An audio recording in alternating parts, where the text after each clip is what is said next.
On the road again. Just can't wait to get on the road again. Is that Willie? The life I love is watching b-ball with my friends. And I Can't wait to get on the road again. On the road again.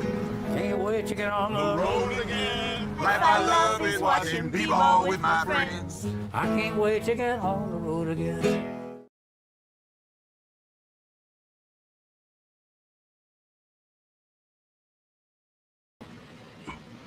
What's up?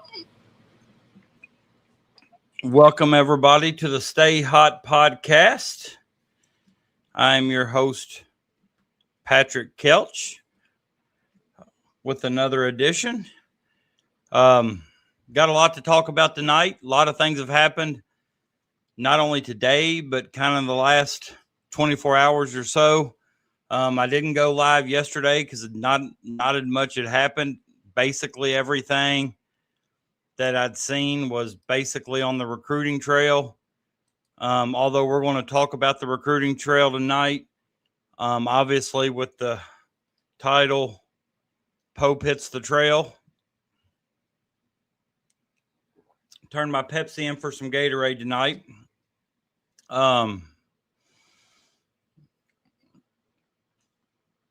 But first off, thank you guys for being here tonight. Thank you for those that are already here, those that are coming, and those that will watch on the replay. All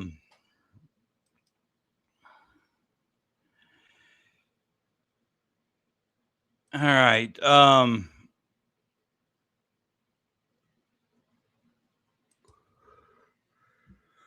Oh, shoot. It's a Monday. I came home today from school, happened to take me a nap because I don't have to work tomorrow, being it is election day in the state of Kentucky, and they use our high school as a polling place for the election. Therefore, we don't have school. Also don't have school next Monday, which is Memorial Day. Next Wednesday is our last day. So that's exciting coming up. My daughter's last day is this Friday. She becomes a high school graduate. So also exciting. Got a busy week ahead with a lot of the senior stuff that, they have planned for that last week. So with that being said, I felt like tonight was one of the only few nights I had to go live, just for the simple fact that I'm going to be doing some, graduation or daddy duties or whatever the rest of the week. So I wanted to go ahead and take that opportunity now. So if you follow on Twitter, please give us a share. If you're new here, give us a like and a share.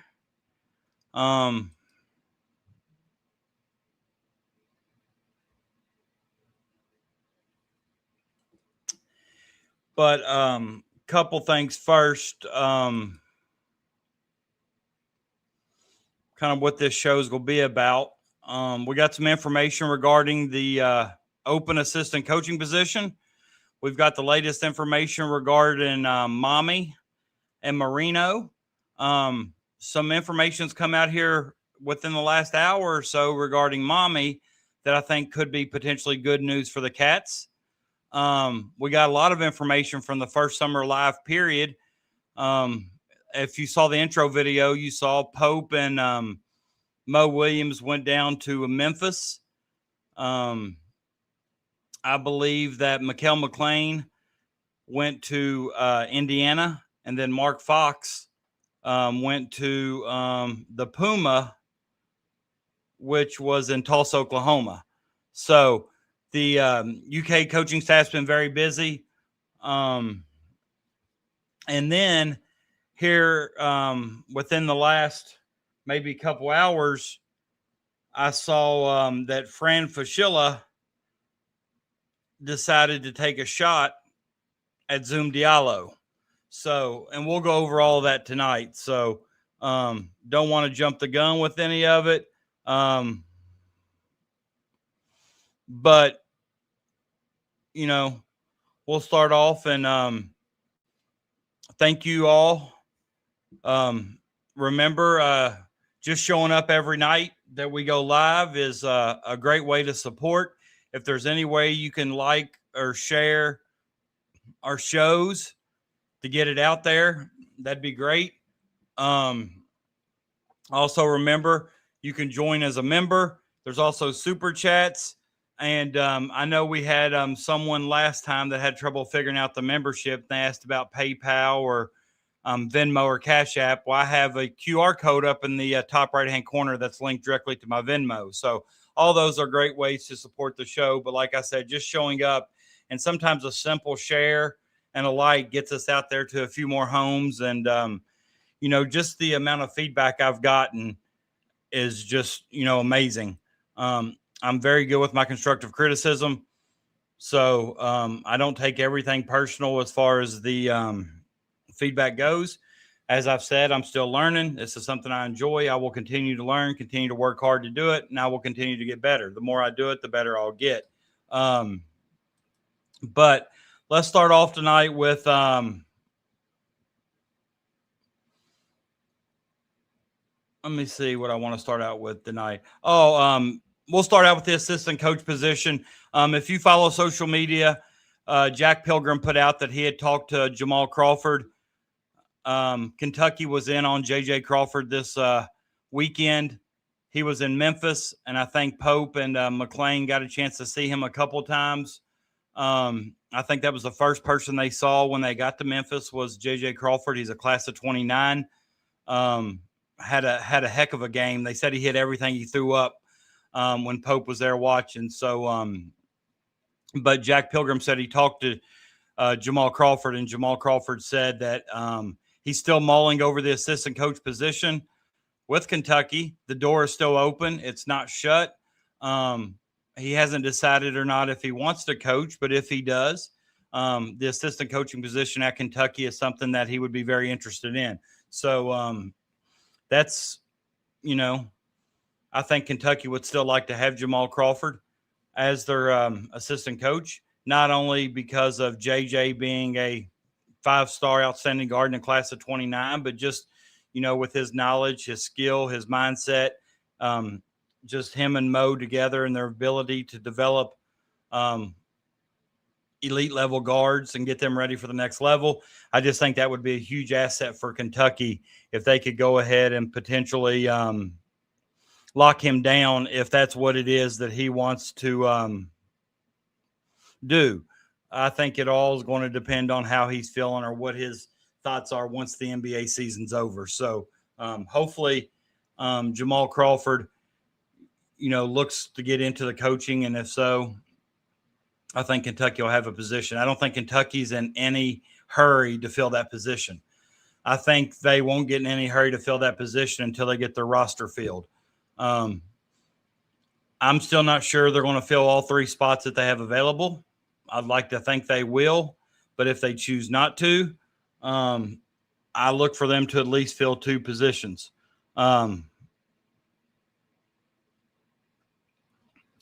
So the door hasn't shut there, and he did say that he was still mulling over that position. So it's good to know that that's on his mind, that he's thinking about that that's not something that he's just totally given up on just yet. So I know we've not heard a lot about that position recently, and I think the reason being Kentucky isn't in any hurry to fill that position. It's not like they're out there offering it to a bunch of people. With that being said,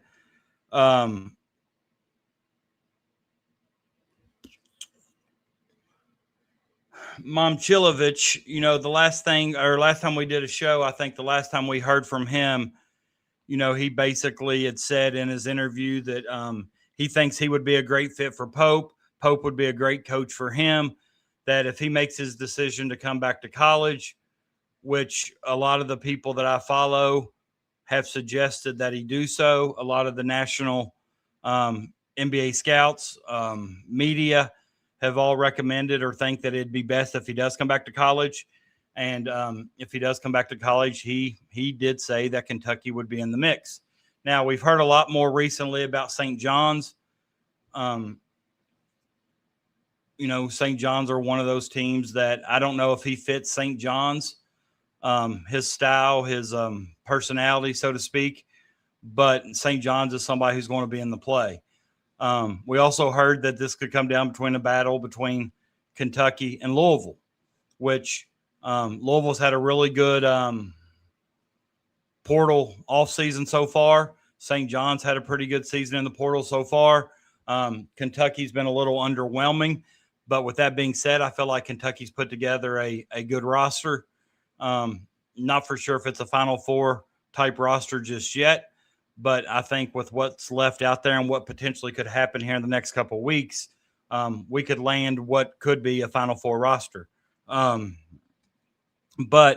Mike Rutherford and Jody Demling, who are both Louisville guys, and Jody Demling is one of the guys who, honestly, he usually is the guy that's tasked with putting the information out there from the Louisville staff.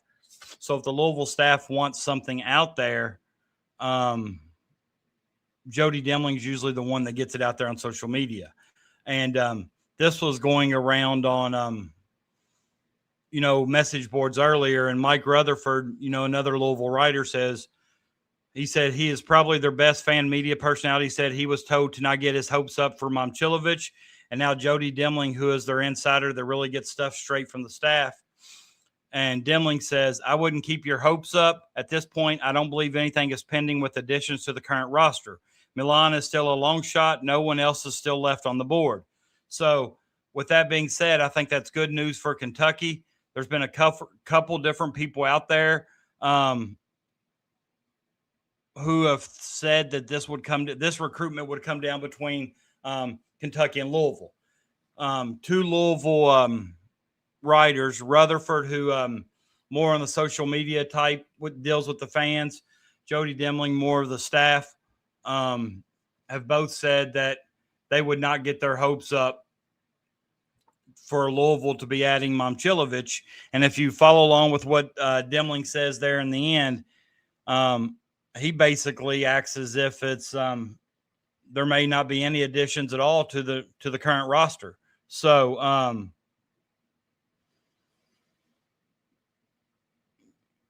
think that sounds like pretty good news for Kentucky. Everybody had asked recently about or multiple people had asked several times about how can Louisville afford him? How does he fit into Louisville's roster, Louisville's personnel? How do they have any money left? Those types of questions have surfaced. And I think if you read this information here from Jody Demling, I think he basically tells you that, due to their money or financial situation or whatever, it's a long shot. And there aren't currently any pendings with additions to the current roster. So I think that could be very good information regarding Momcilovic in Kentucky.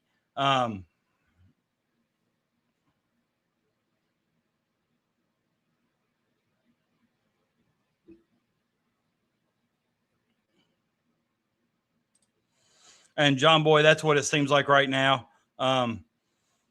St. John's is kind of somebody you didn't hear about early. All you heard about was like Michigan, Florida, Kentucky, Louisville. And now you see St. John's getting in the mix.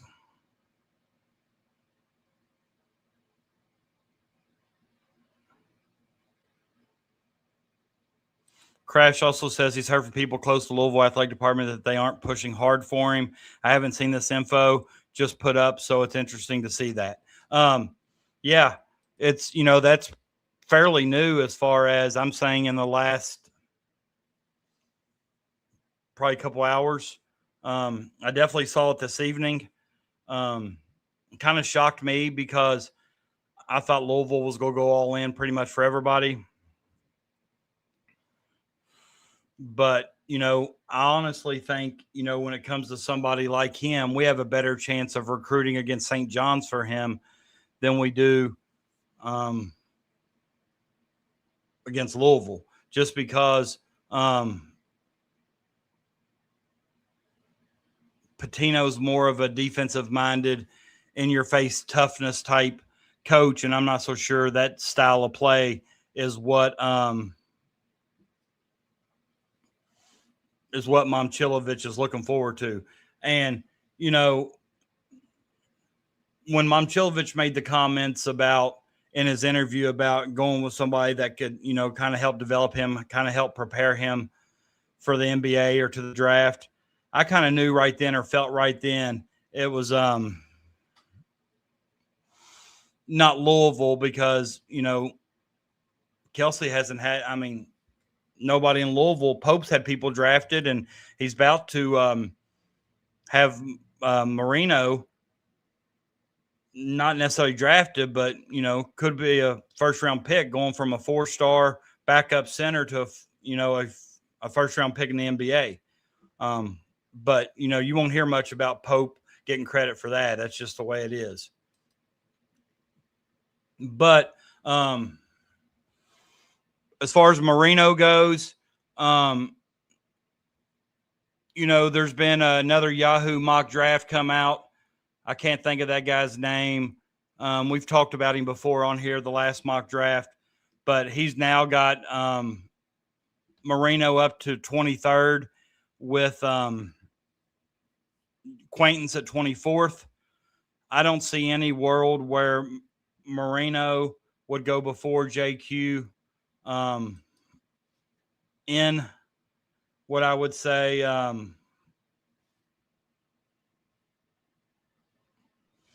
a league that drafts on potential athleticism.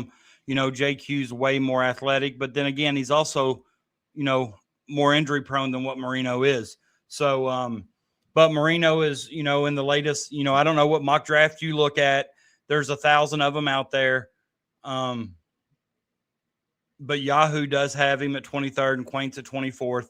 And they've now got Owe at 53rd, which is still second round for somebody who a lot of people said he probably wouldn't get drafted. So, you know, I think the 5-on-5 portion is a good example of how it helped Owe, but may not have mattered within, you know, with like a Marino. But before everybody gets all upset, because I've seen it, you know, on social media about Marino, it's almost like some of these Kentucky fans are going in on the guy that mocked the draft. Oh, you got Marino going to 23rd. There's no way he's going to 23rd. The mock drafts don't mean anything. The GMs are the ones that's drafting those guys. Or, you know, if Marino doesn't get a first-round guarantee, which I don't think he has yet, or I've not read that he has a first-round guarantee yet, then honestly, I'm not so sure all these mock drafts mount to a hill of beans. You know, we've talked about, you know, like rankings, projections, you know, all those things right there are just one person's opinion. You know, like I said before, we could collaborate on here tonight and do a Stay Hot podcast mock draft and put it out there, and it's going to be totally different than what somebody else's mock draft is. But of course, ours is going to be 100% right because we're all knowing. We're the Stay Hot podcast.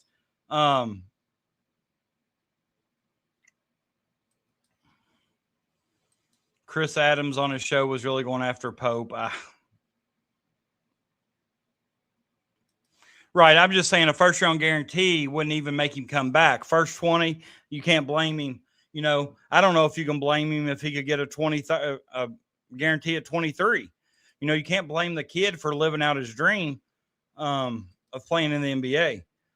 But I will say this. Gary Parrish and Matt Norlander, I don't know how many of y'all follow those guys. They believe there's a 75% chance that Marino returns to Kentucky. I thought that was good news. If that would have been coming from someone like Jeff Goodman, had trouble remembering his name, and I try to tune him out just for the simple fact that I think he's anti-Kentucky, and he looks for any reason to, you know, downplay Kentucky or downplay Pope. So I wasn't really going to pay a lot of attention to what he was saying, but it was Norlander and Parrish. But they think there's a 75% chance. So I think those are good numbers. 3 out of 4 chances, I'll take that.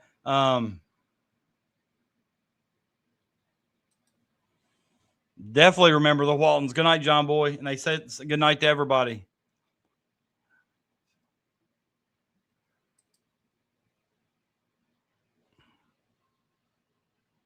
I'm not so sure what, I don't know if he's trying to say withdrawal. I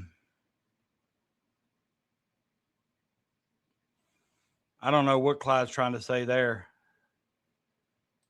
It's the same microphone I use every week, Brian. So it knows nothing but the truth. It only spits the truth.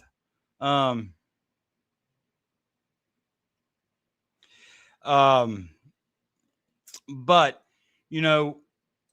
like I said, Parrish and Orlando are just two guys, giving their opinion just like we do.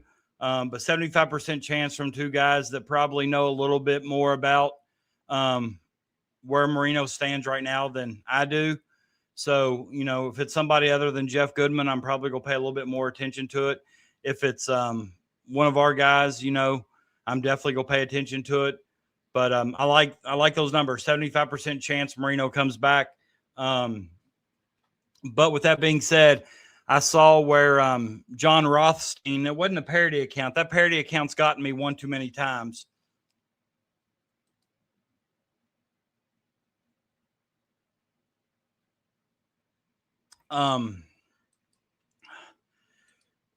That fake not Rothstein account, he's put out stuff before and he uses that same profile picture. So yeah, it's gotten me a couple of times. But this was the real one. He put out what he projected the starting lineup to be.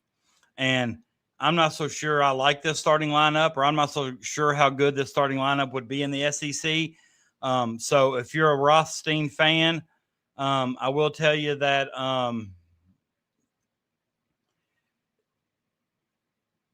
you may pay a little bit more stock to this than I do, but he had Zoom and Wilkins in the backcourt, which, okay. He had Cam at the 3, Hawthorne the 4, and then Malachi the 5. I'm not so sure that's a top 4 SEC team. I guess a lot of it determines on how good of a year Cam has and how good of a player that Hawthorne is. Like I said, we want to believe that he's really good. And if we believe Pope and what he's saying, he's really good. However, I think it's also safe to say that we've yet to see him in game action or 5-on-5 action. But where's the Pepsi? Well, I'll be honest with you, Larry. I went with Gatorade tonight for the simple fact that I ran out of Pepsi. So when I went and got more Pepsi and I stuck it in the refrigerator, I hadn't had time to get cold yet. So I can't drink hot Pepsi. So I went with a Gatorade because it was already cold. I agree with you, Donk. I hope not. Bobby Boucher. Yeah, I believe that. And like I said, I said it from the very first time that Pope put out the first video. He said their number one priority was retaining Malachi Marino.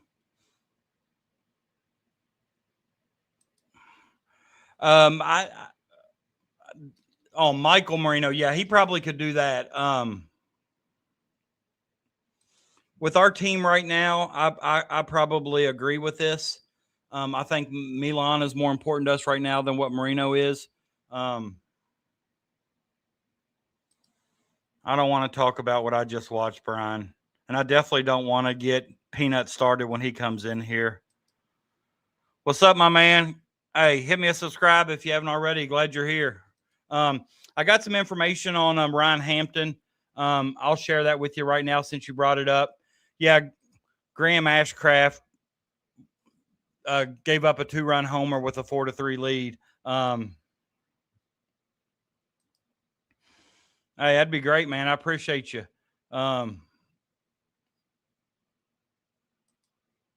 probably don't. That's what I thought about too about Marino. I don't think any of them's going to come on until this whole process is over. I don't think they want to be put on the spot with questions they don't want answered. But here's what I know about Ryan Hampton. I found this information out today. His dad, let me get that comment off the screen. But first of all, with Ryan Hampton, he's the number 11th ranked shooting guard, or number 11th ranked kid in the class. He's a shooting guard. You know, he holds a UK offer. He's a possible reclass option still. Kentucky, SMU, LSU, Nebraska, Florida State, and Texas are all really heavy on him. Dad has said that development, playing time, and NIL are all factors. Okay. But this was really good information I found on KSR Plus. It says if Hampton is to go in 2026, sources say it's unlikely that he will fill one of Kentucky's remaining roster spots, barring a last-minute change. However, if he stays in the class of 27, the Cats could make a real push. UK's recent hire of Mo Williams has been a big part of Kentucky's recent offer of Hampton. He has a strong relationship with Williams, the new Kentucky assistant, and it's helped in UK's pursuit. All right. He's ranked as the number 1 shooting guard, number 8 overall player in the class of 27, and that's by Rivals. The rankings I saw were ESPN's got him number 11. But so basically what that article said from KSR Plus is if Ryan Hampton decides to reclassify in the class of 26, he's probably not going to fill one of Kentucky's roster spots, meaning he's probably not going to Kentucky. But they have a really good chance of landing him due to his relationship with Mo Williams if he chooses to stay in the class of 27.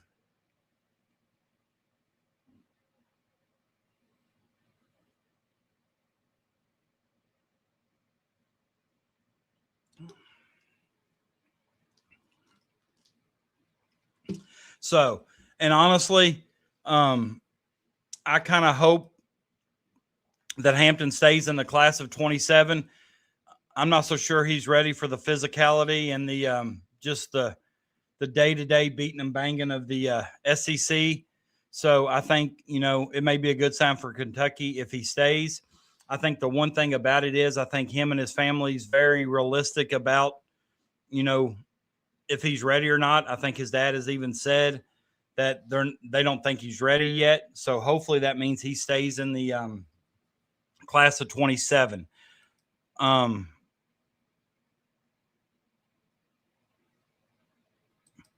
Right. And that's kind of what everybody has said.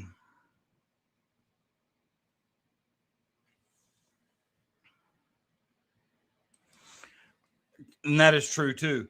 And like I said, with the information that came out today about Louisville not pursuing him, down to us in St. John's, I just think with his style of play, the way he fits into Pope's system, unless he was just doing courtesy player speak, he seems to like Pope or think Pope could be a good coach for him. And, you know, so honestly, with that being said, you know, I'd like our chances against St. John's to land him if it comes down between us two. Now, I don't know why I'm so confident in that, because we've not beat out a big name for anybody yet, or anytime we've went after a player that we've really, really wanted. It seems like we always come up short, or we have so far this portal season. So hopefully our tide's turning. I'm willing to not worry about everything that's happened in the last 3-4 weeks. The moment I hear that Milan Momcilovic commits to Kentucky. So, you know, I could care less what else happens. That's all I want. I want him to be a Cat, because I really think that he could do just, you know, his style of play and, you know, just the way he shoots the ball, his quick release, the, you know, way he could potentially just space the floor and create driving lanes, because I think Zoom's going to be at his best if he can get downhill. Although, I was a little upset with Fran Fraschilla. I don't know if you all have caught that information yet. I may have said it earlier, but I'll say it again. Let me look and see.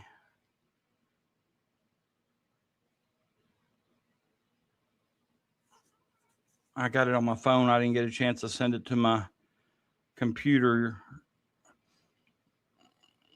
All right. I don't know how many of you are familiar with Nick Heinzman. He's the NBA draft guy.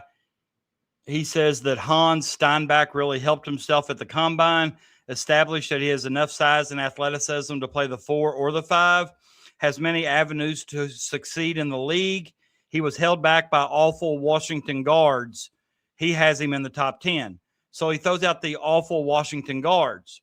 Fran Fraschilla comments to that and says, I watched them play in person. I love Hans and I love Coach Sprinkle.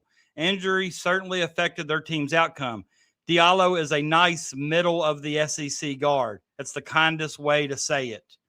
So basically he's saying, by being kind, he's saying that Zoom is just a mid guard in the SEC. Now, I've not how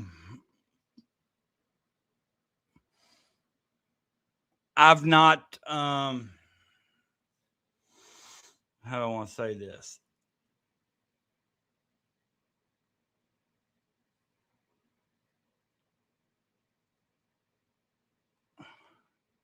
All right.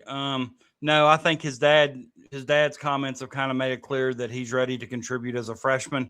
Let's just hope it's in next year's class and, we got a chance to snag him. But with that being said, I'm not an expert on, how guards, I guess, transform from one conference to another. If they're a good guard in one conference, does that make them a mid guard in another conference?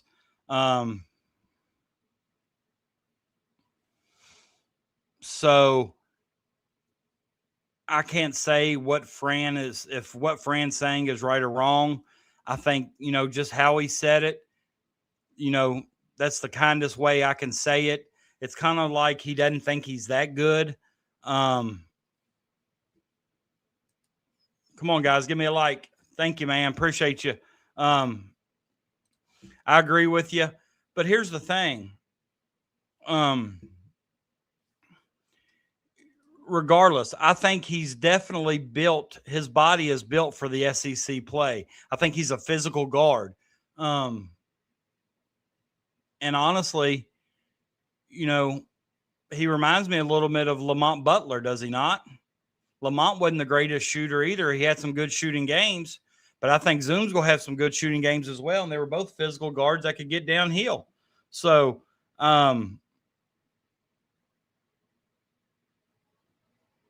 with that being said, I kind of like the idea of Zoom as our guard, regardless of what Fran says. So, I'm not going to pile on Fran and, say that he's wrong or, whatever. It just seems to me that last sentence he adds, that's just me being kind about it. That's just the kindest way I can say it. So, I mean, say what you mean what you say, Fran. Don't be beating around the bush about it. Zoom's, I hope you're right. I do. But, one of the names this week, kind of surfaced. Obviously, well, before I go on to that, I did see pictures that Frank the Tank and his mom are on campus, or Frank is in Lexington. So, with that being said, I think we have our backup center for when Marino returns. Now, I've seen Kentucky's been very active in the 27 and 28 classes with the centers. They've been active overseas. The latest one being that we talked about him very little last show, and it's that Gleb Fursov. He's the Russian that somebody mentioned earlier. One article I read about him referred to him as a hidden gem. He's 6'10", 229. I did watch some highlights of him a little earlier. Seems like he can dunk the ball. Seems pretty mobile. Good off the pick and roll. I'd like to see him extend his jump shot maybe a little bit more. I only saw a few of him hitting, free throw line extended jumpers. I'd like, I don't know. He's getting a lot of attention from other teams as well. I think Arkansas's also offered him, and I think maybe somebody else may have, or at least they're been in contact with him if they've not offered. I just don't know how I like him at Kentucky, but I don't think we're going to have to worry about that because we're going to get Marino back, and then once we get him back, I think Cap Noggs will be a good backup for us. And I agree with that. Highlight reels don't. I just didn't have time to watch his full game today. I had a busy day at work, and on my lunch break, I just typed him into YouTube real quick and watched about 4 minutes. And in that 4 minutes, he did a lot of dunking off the miss. He did a lot of dunking off pick and rolls. He did a lot of dunking off feeds, driving dishes. So I don't really know, for example, of what his full game entails. I will say this. A lot of other bigger schools are after him, so that tells me that he probably, has some value, but I don't think Kentucky is going to pursue him real hard. Having Kep Nong, and then you have also Malachi returning here in the next 9 days. But,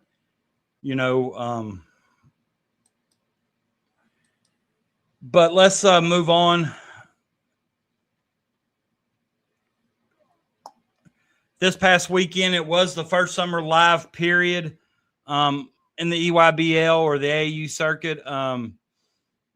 Memphis had the EYBL. I think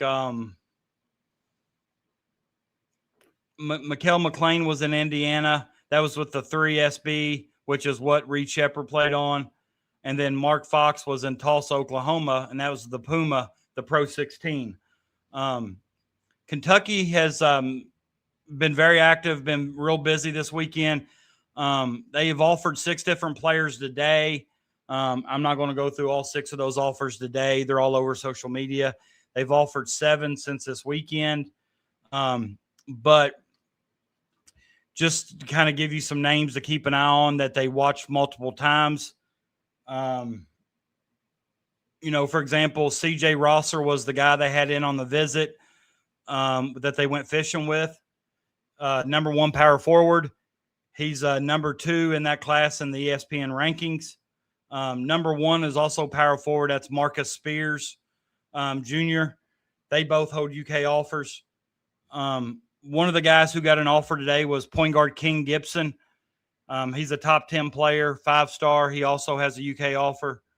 The other power forward, and I think this class comes down to these 3 power forwards. You want to get one of these 3. This other one is Paul Osarui or something. He's number 1 in some rankings. Marcus Spears Jr. is number 1 in some rankings, and then CJ Rosser is number 1 in some rankings. So,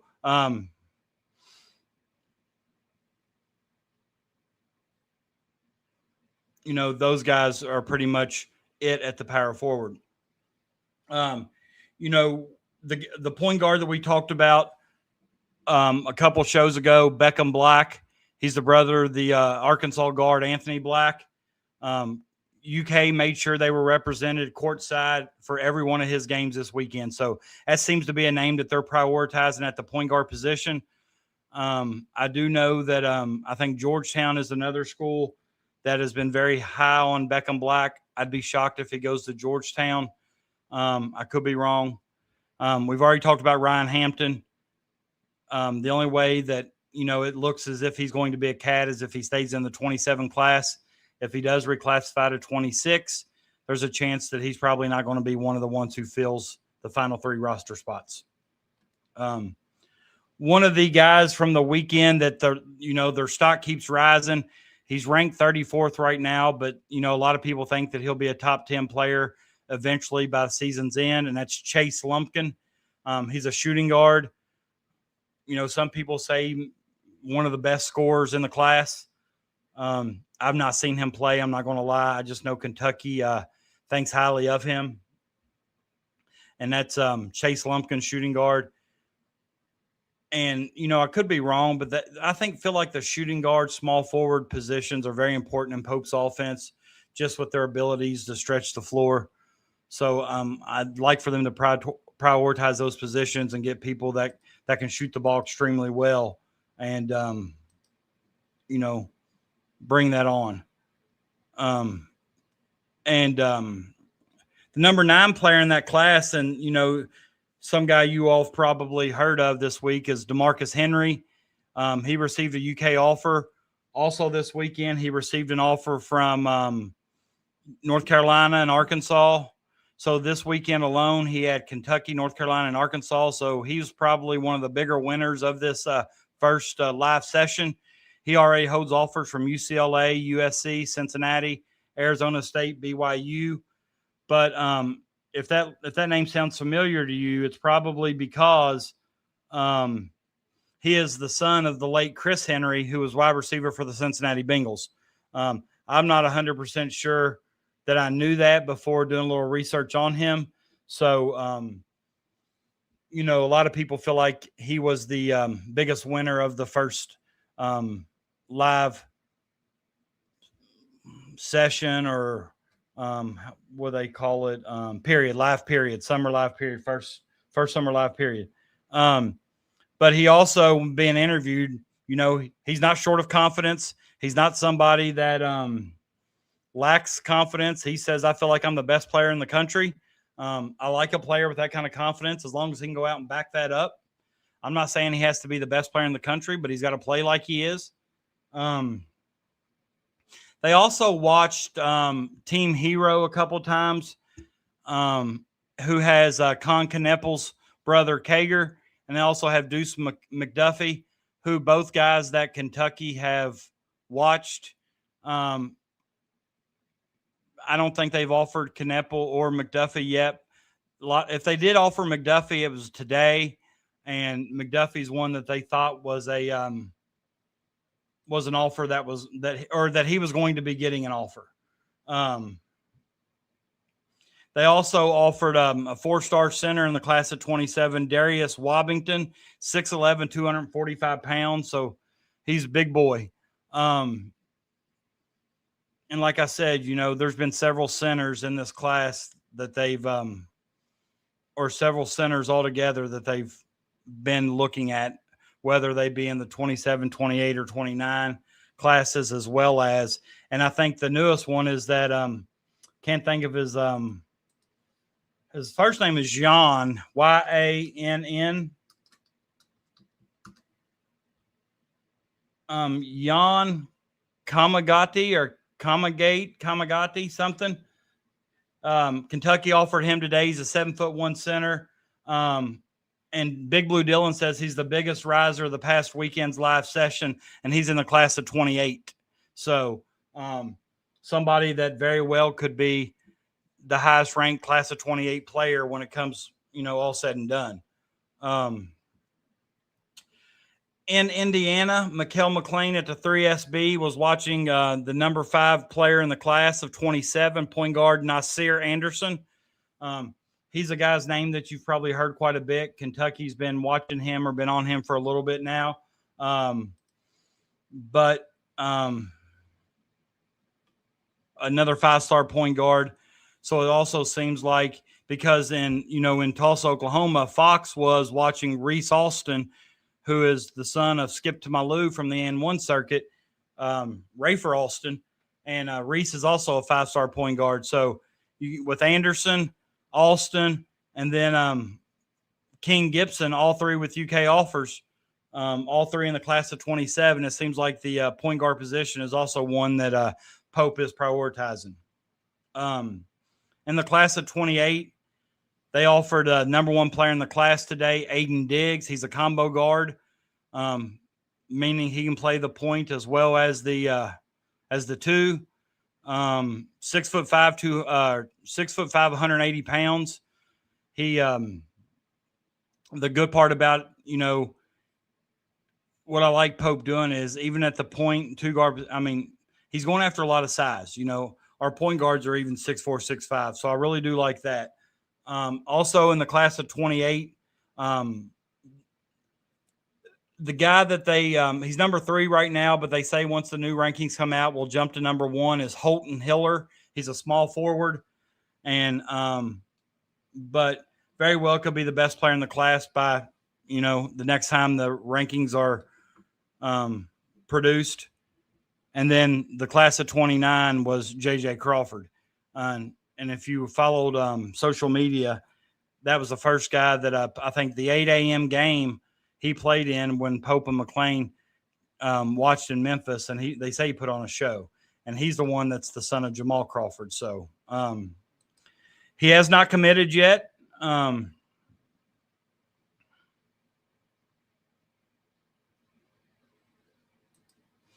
They say he's an elite scorer, so I would think he's probably can score from all 3 levels.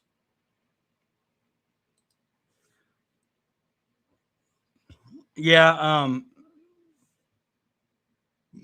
and I just know that I honestly don't know if Kentucky has I know Kentucky's offered him, but I don't know if they watched him this weekend. I don't know if they feel like they got a legit chance to land him or not, but it seems like Daddy is wanting him in Texas.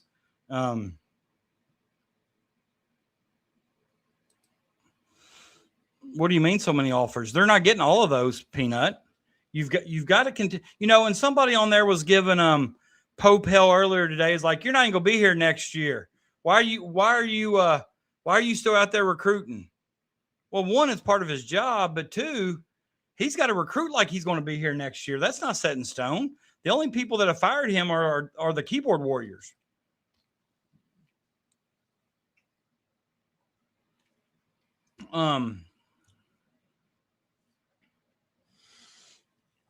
So, and all the offers weren't all in the same class, so it wasn't like he offered 7 27s. He offered 2 in the 28. Yeah, I agree. Stanley says, realistically, how many high school seniors can we sign? Pope seems to like the portal more than high schoolers. And Crashes, yeah, but we need to change that, Stanley. Pope needs to flip the narrative. And that's something I said on the very first show I think I did was I don't think any team can live in the portal year in, year out and have success year in, year out.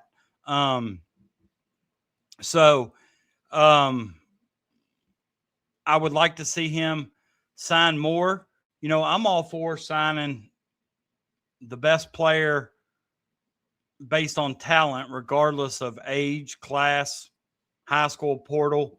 But I think in order to sustain a program, you got to get some of these guys from the high school ranks.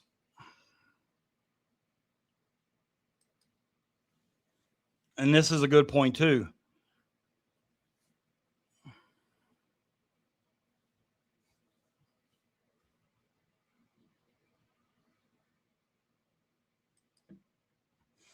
Stopping by to offer good luck wishes tomorrow. A whole lot to play for both teams tomorrow.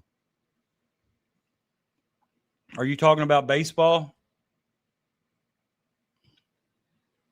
Are you talking about Election Day? When the only safe vote is for the Stay Hot podcast. You can go out there and vote for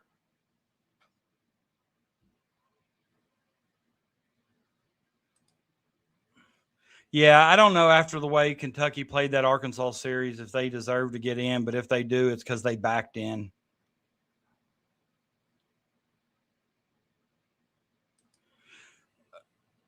Well,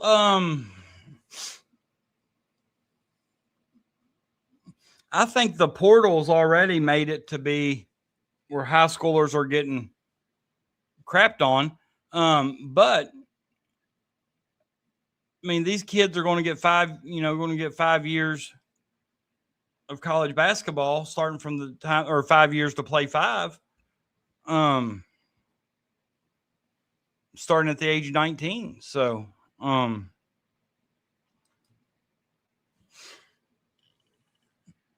really like Mingione because I think he's a top-notch dude. I think he truly is a genuine person who cares about the program, cares about the players. It just seems like we have so many up and down years with him. If you remember a couple years ago, they wanted him fired, and then he had an unbelievable season. Then I think he may have went to maybe have hosted a regional or something, and now we're down again. It just seems like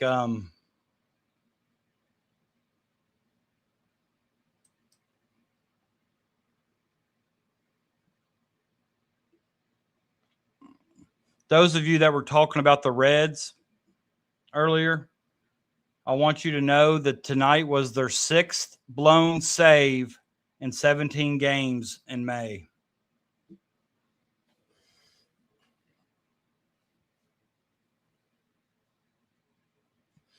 And some other Kentucky news that came out today.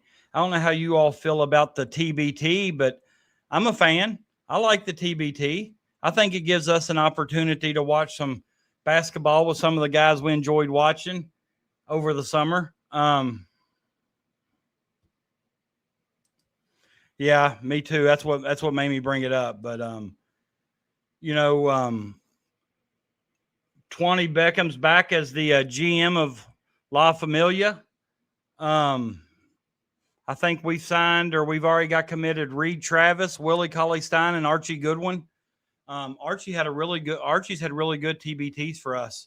Also, it's rumored that if John Hood, who has been named the coach of La Familia this summer, if he has a good run with them, he go put his name in the hat to coach Kentucky or be the next coach at Kentucky. So that's John Hood, everybody. John Hood.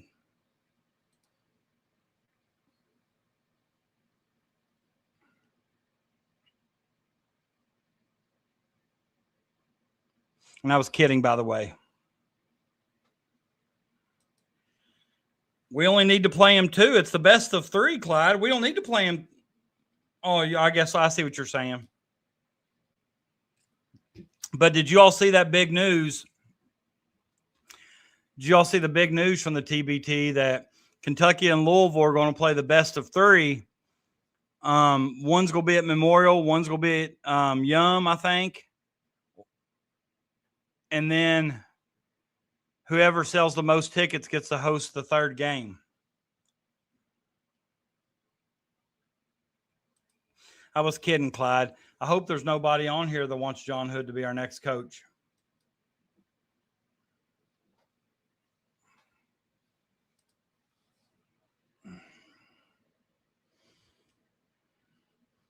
But how many of y'all like the TBT? Do y'all watch the TBT?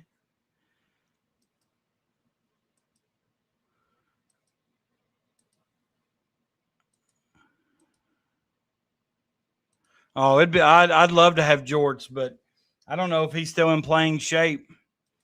I agree, Holly. I like it too. I just think it gets us through kind of a lull period of no basketball. Where we can still watch the Harrisons, Willie Cauley-Stein. I remember Nate Sestina in that game he had against Louisville.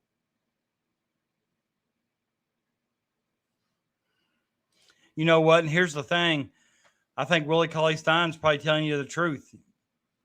He probably never pick up another basketball again. Oh, I do too, Crash. I love it. Yeah. But the one thing they're doing this year, I think they're doing 16 teams. They're having 8 teams of alumni. Then they're having 8 non-alumni teams. So I thought that was kind of, cool.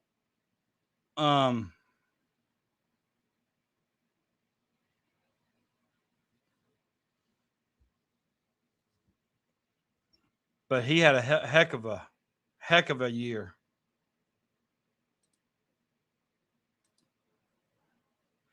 Last thing I heard today was from Norlander and Parrish that said that their exact words were that Marino and Tyler Tanner would be playing against each other next year in the SEC.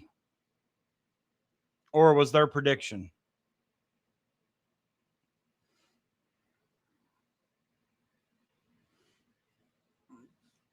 So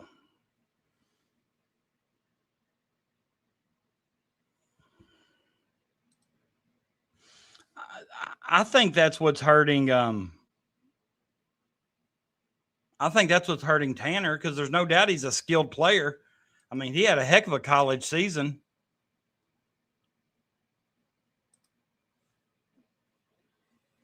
That's what they're saying. 75%. Yeah, I like Tanner too. But I think I don't even know if he's 6 foot yet. Or no, yet. I don't even know if he's 6 foot tall. Chris says 5'10".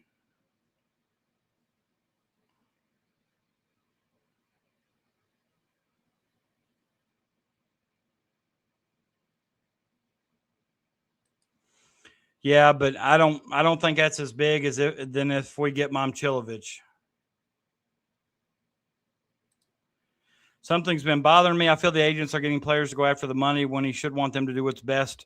I don't know, Shane. I mean, I think when it comes down to it, it's up to the players. Momchilovich, you heard him say in his interview, this isn't going to be a hunt for money or a money hunt. So, I think if players or their camps letting agents do that, then, that's kind of greedy on the agents to get what's best for them.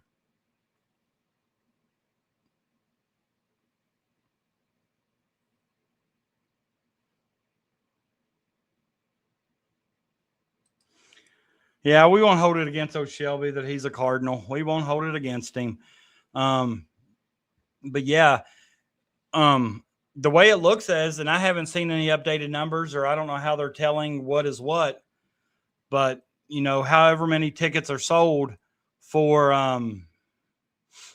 I guess, games 1 and 2, whoever sells the most gets to host game 3 if there's a game 3. If Kentucky would have won the first 2 or Louisville wins the first 2, then I don't think it really matters.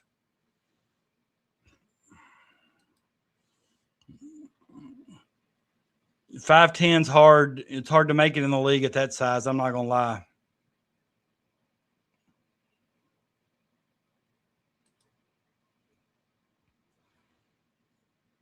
That's right. I agree with that. And I said that. That's what I said last. It's easy to make that statement when no matter where you go, they're going to throw a bag at you.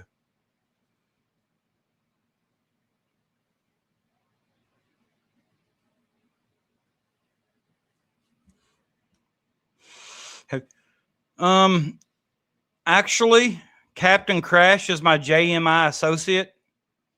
So anything I know about JMI, I learn it from Crash. So he was a 4-star too. Came into the league as a 4-star.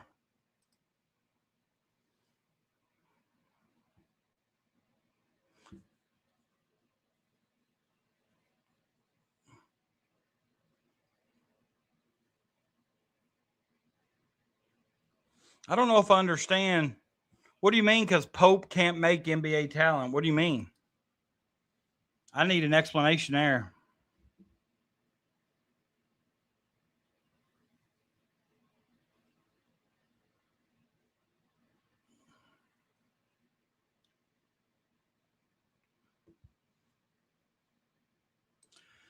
Yeah, Matt's he's a smart dude that likes numbers and good with numbers. So yeah. When do you know when he's gonna post that? Or has he already posted it?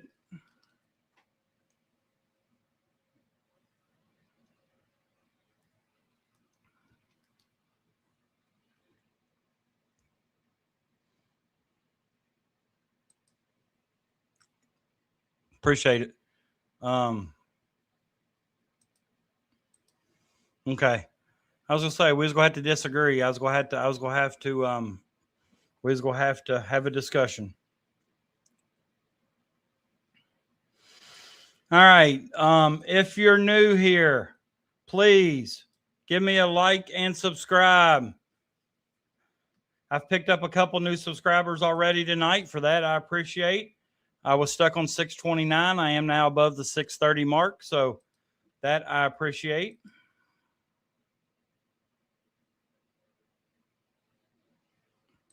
Right, and it's hard to tell through typing and text if you were being sarcastic, but I thought you were. That's why I asked for an explanation before I just went in.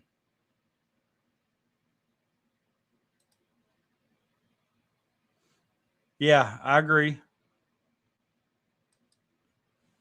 Appreciate it. Appreciate it, Clyde.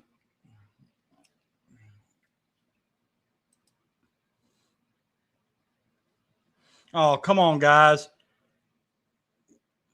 You're all usually really good about liking. Down here in the bottom right, like, comment, share. Hit that thumbs up button.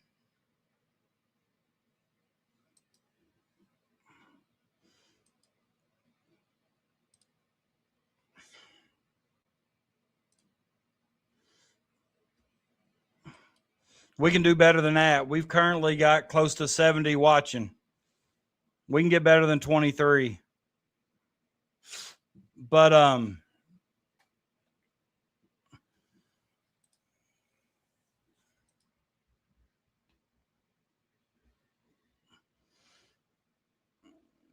the Reds were 20 and 11 at one time. Now they're 24 and 25.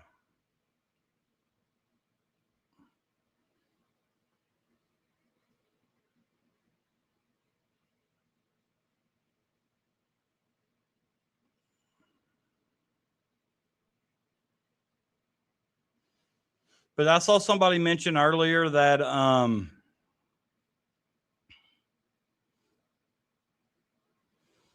the Western Conference Spurs and Thunder. I saw where Shea's going to be out for game one with an ankle sprain. So that would have to benefit the Spurs, I would think. But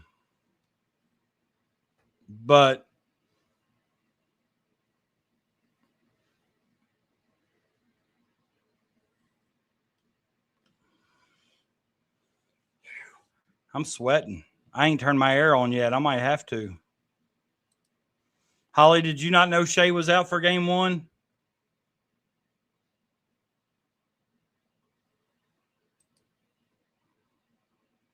Appreciate you, Shane.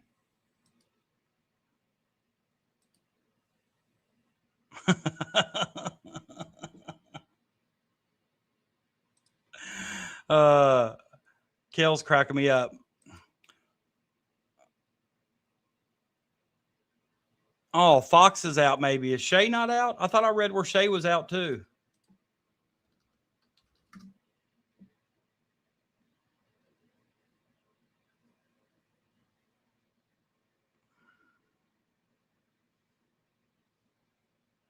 Maybe it was Fox. Maybe I was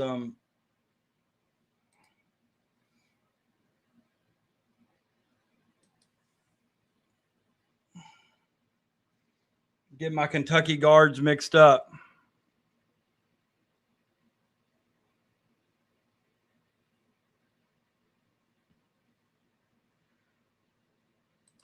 She's dropping beads. Yeah, I was talking about, you're right. It's Darren Fox with the Spurs and Keldon Johnson. Shane Chillers, I knew your family. Shane, you're related to Chili Dog? He used to say, "What you doing, old bud? What you doing, old bud?" I didn't know Shane was related to Chili Dog. Hell. That's good stuff right there.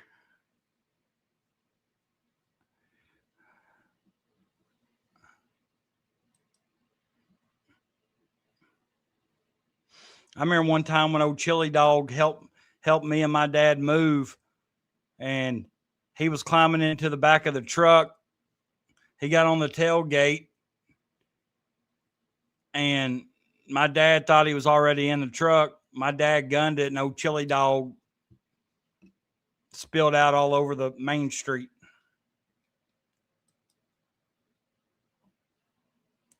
Back-to-back MVPs. Definitely.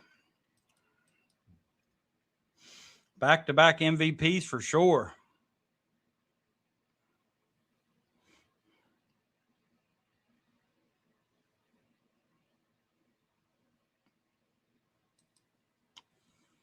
Trooper. You're as big as Trooper as I am for being on here for 4 hours. It takes a bigger Trooper to watch 4 hours of it. I appreciate that. Slim Shady. You like the word shady. Hey, you like the word shady, Holly. You like to call him Shady Will Wady. Share it. Give it to us, Chris. Give it to us.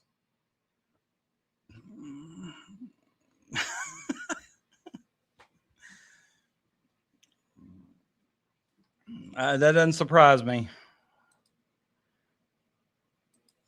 Yeah, I saw the score, 64-60. Yeah. I'm waiting for this nugget. Will Wade is shady. I agree. But it's funny you called him Shady Will Wady one night on here.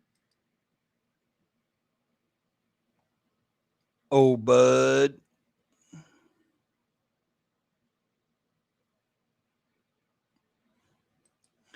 Hey, Todd, Shane's heard of Chili Dog.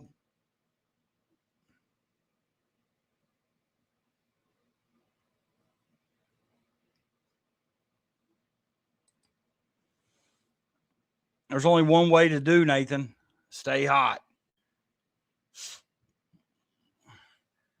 Make sure you all go to the polls tomorrow and put the Stay Hot podcast as a write-in vote to beat Thomas Massey. If you're in that area.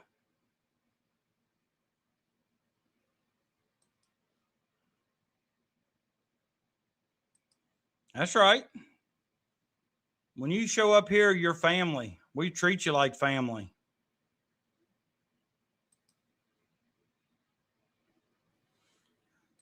I'm sweating right now, Holly. I've taken this whole Stay Hot to another level. I'm voting regardless. You emailed it to me. All right, I'll take a look at it.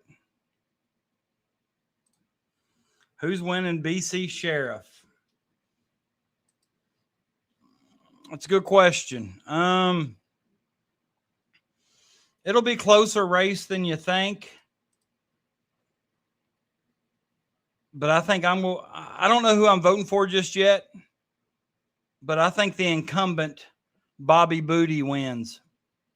It's so hard to unseat the incumbent sometimes. I mean, it's.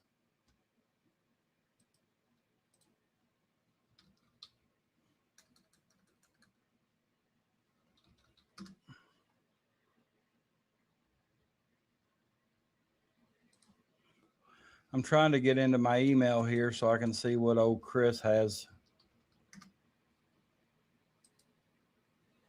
I'm voting for Booty, says Toddcast.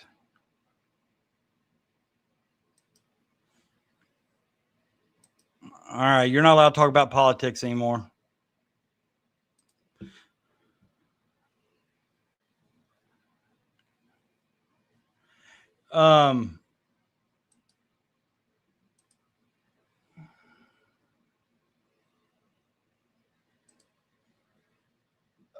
Yeah,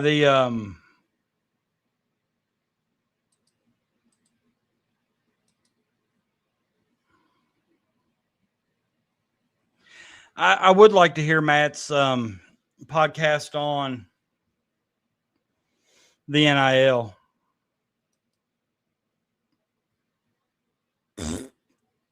Jake, me and you usually agree.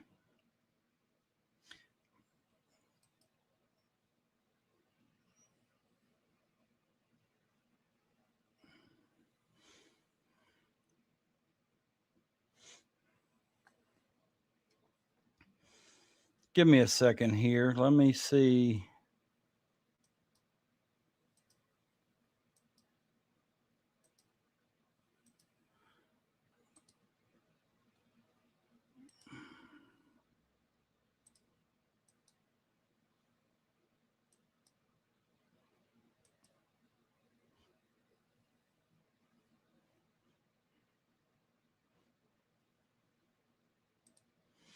There you go, Chris. What about that?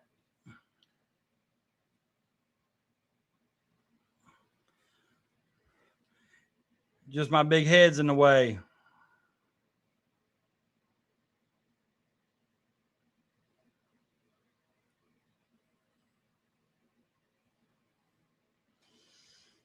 The thing,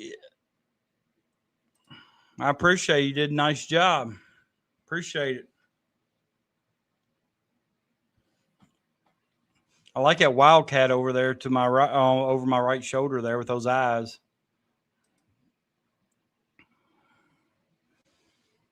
Oh, I know. Gas was going to be $2 or $1.50 a gallon.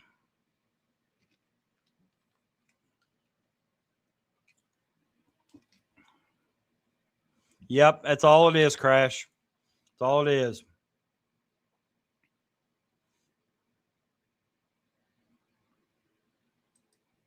Yep.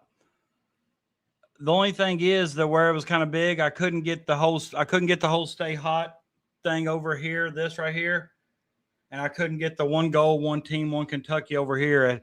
Like it would have had to been resized. And I didn't have time to mess with that right now, but I will.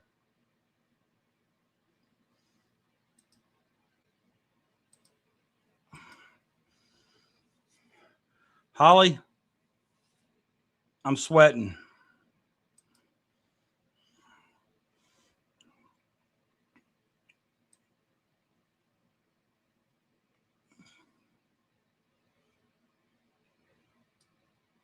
I need to just turn on my air.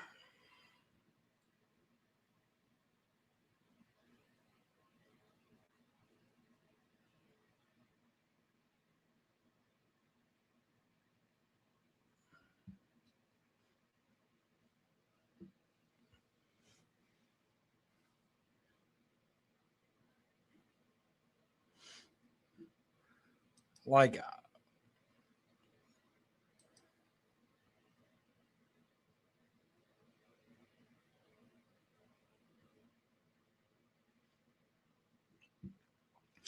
have you all been hearing anything recently regarding Alan Graves?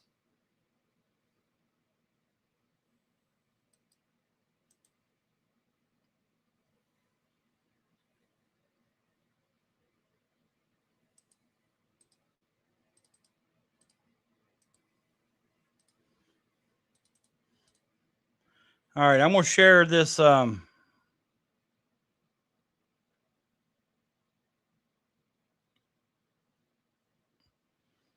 sorry, Kel. Sorry about that.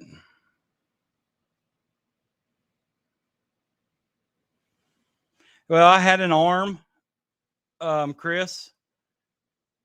I had an arm, but honestly, I went on. I like the stand better. I still got the arm around here somewhere, but I got rid of it. Yeah, that's kind of what I heard too. That's why I was asking. Yeah, I've not heard his name or anything. Kentucky's not in the mix for Graves. I've never heard that. Kentucky's in the mix for everybody if you follow the people on Twitter. As soon as somebody enters the portal, the first comment is always cat. Cat. I want you all to see this cat here. Speaking of cats, he just signed with the Beavers. And I want you to look at his name. Peter's Penis. Peter's Penis signed with the Beavers. Oregon State. His parents hated him.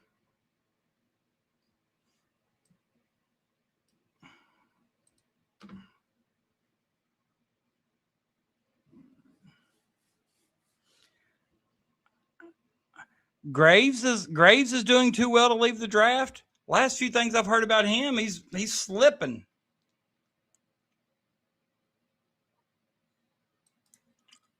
Don't get that started.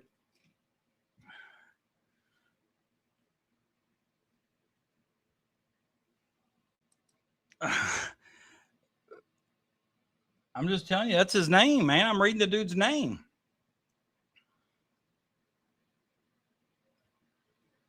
I don't know where he's from. I never heard of him, but he signed with Oregon State.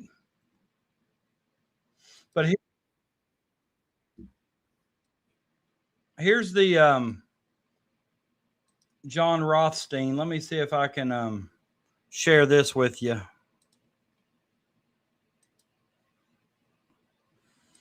And this is where I was getting earlier when I said that, not that I said that I believed it.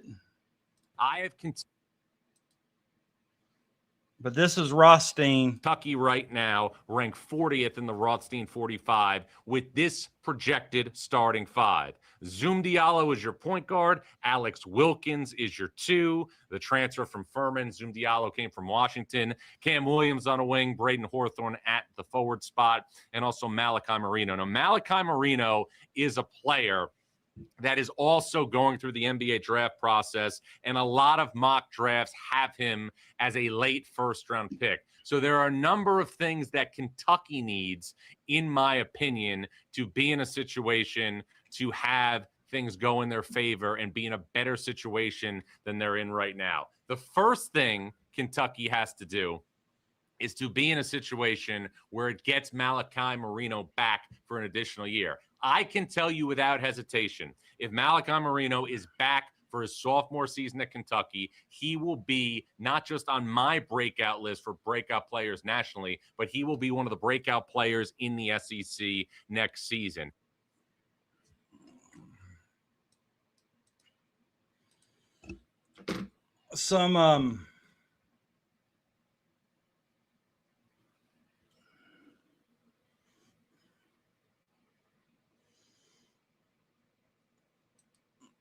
So kind of some information there from Rothstein.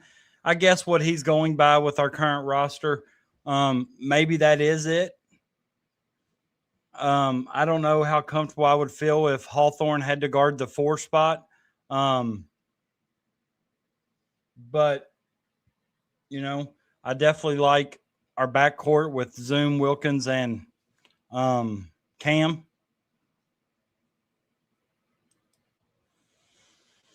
I would like to have Mommy there at the 4. Then I would feel really good.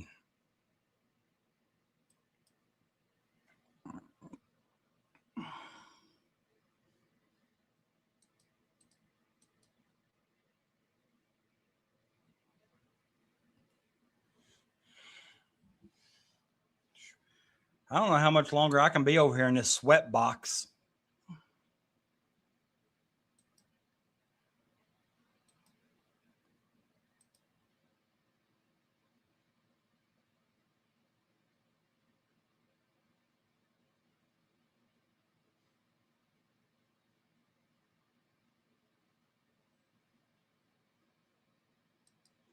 Wemby's going to win him an NBA title this year, I think.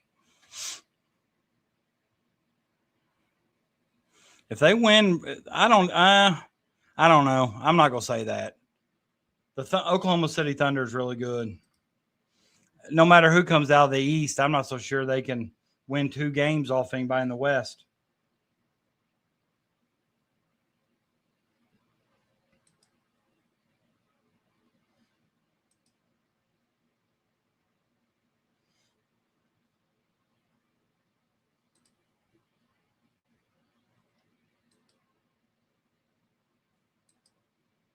Go turn.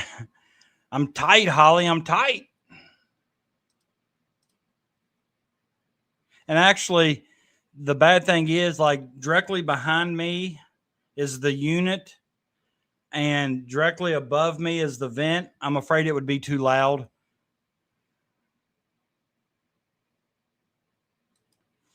Yeah, after what I heard from Mike Rutherford and Jody Demling today. They say Jody Demling is the Louisville writer, and he says Louisville's not even pursuing him hard.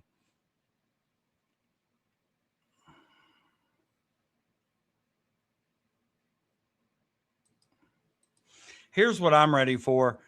I'm not going to lie. I'm ready for all the hate from Louisville, Tennessee, Duke, whoever. I'm ready for all the hate to come our way when we get Marino and Mommy. I'm ready for all of it. Bring it to us. Come on.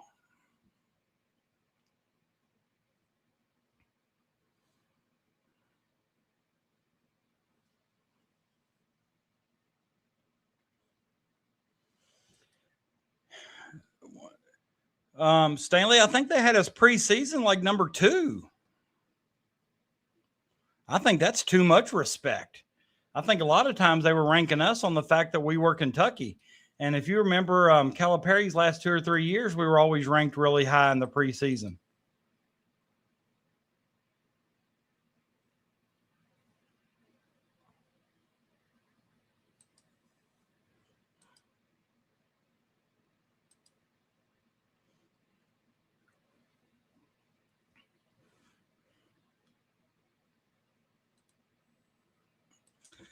I don't know about they love to hate us. I mean, not every national writer hates us.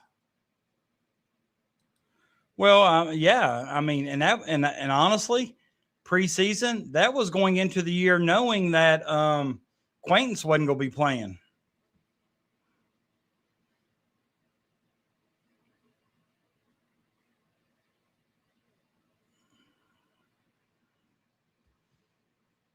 So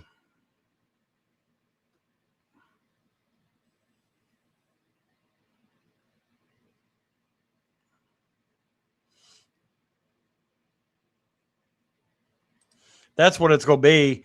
Louisville fans are going to say, "Well, we didn't recruit him anyhow." St. John's fans going to say, "Well, he couldn't play for us. We didn't really need him." And everybody's going to say he's a bum. Houston's a good comp.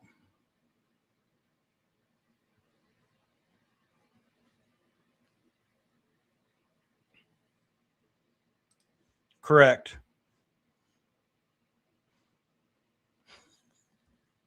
JQ was all right. Oh, that's funny.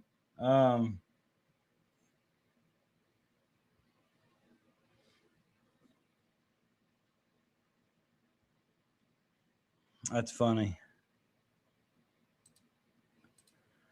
He's not staying in the draft, Anthony.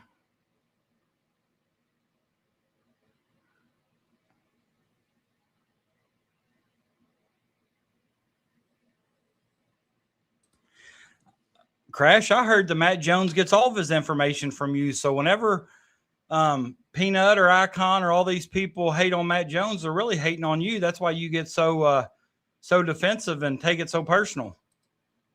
Because Matt Jones gets his information from you.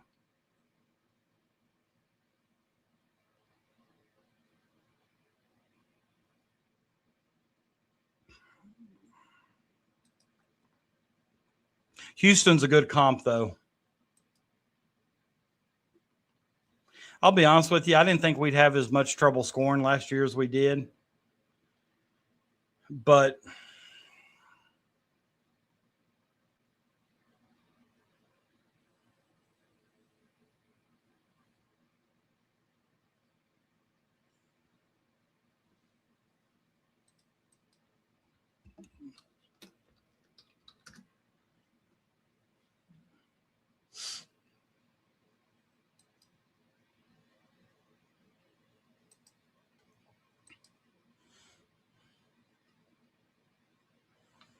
a bum who with bits a 3 on your ass. That's what it. I knew it. I knew it.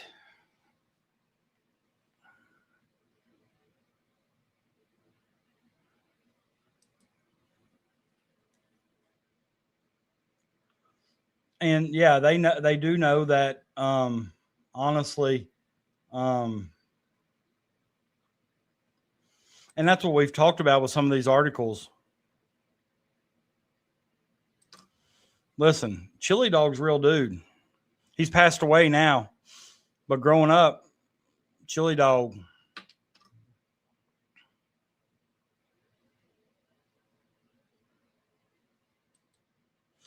He would be a lot more argumentative in here if he was Matt Jones.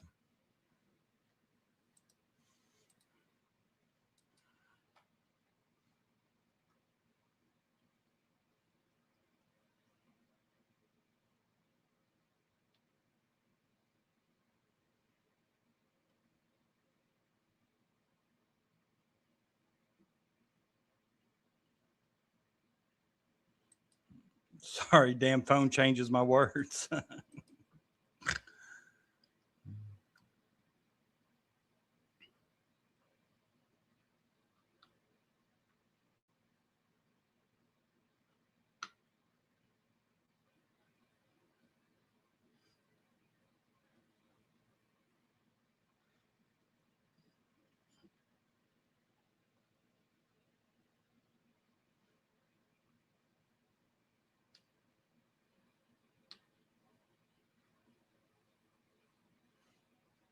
I don't know. I keep seeing stuff about this Fran Fraschilla, and it's kind of eating at me. Although I don't value, I'm not saying I value his opinion or anything, but why take that shot? Just that whole last phrase he said. That's a kind way of saying it. Kind way of saying what? That he sucks? Yeah, it does. And every time I'm scrolling on Twitter here, just seeing if there's anything, somebody popped up with something that, gives us a topic of conversation or, and I keep seeing it. And actually, there's people now from Kentucky fans now going back at him. So people that I follow that are commenting, I'm seeing it more.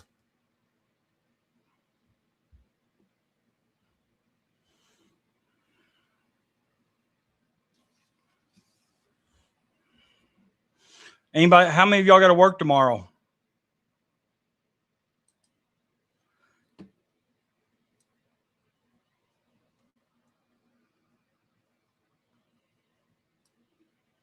But we called him Mom Chill, so it's really,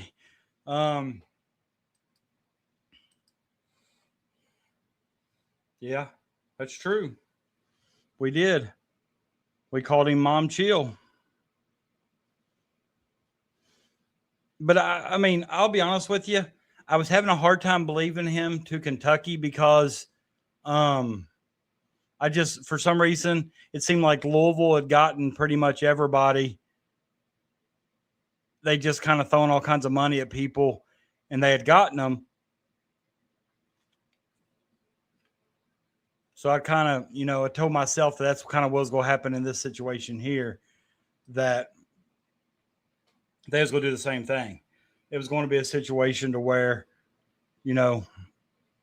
Kentucky's going to wait, put a lot of time, energy, and resources into whatever they can, and then he's going to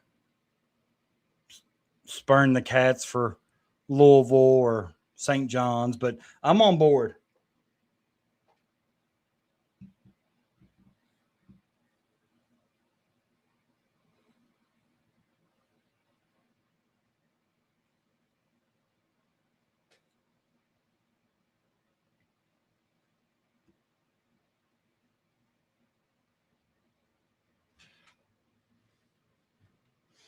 That's right. Clyde, there's only 2 acceptable names, Clyde. 2 acceptable names. You can call him Mommy,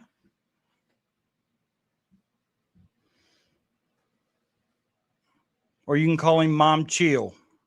Those are the only acceptable names. We don't call him Milan. We don't call him Mom Chilovich. We call him Mommy or Mom Chill. Good says, haven't worked in 2 years. Oh, excuse me. But at 75, I think I'm ready to work again. Well, God bless you. Because I'm I'm only 48 and I'm not ready to work again. I'm ready to call it quits.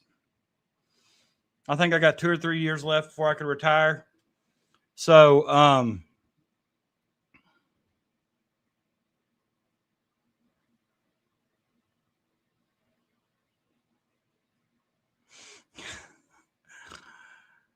I knew this was coming from somebody, but we've said mommy for about a month now and nobody has said anything. I kept waiting.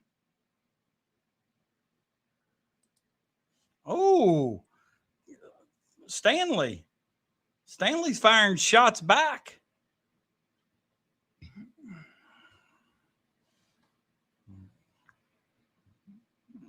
For the record, I'm against calling a grown man mommy. Yeah, it may be weird for some, maybe playful for others.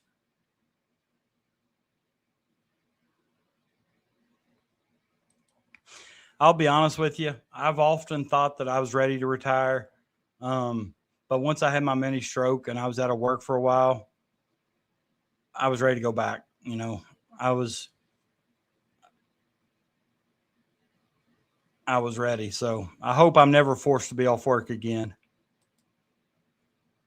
Excuse me. Sorry. Can't go. So hot in here. I'm yawning. I'm going to turn the AC on. Hold on.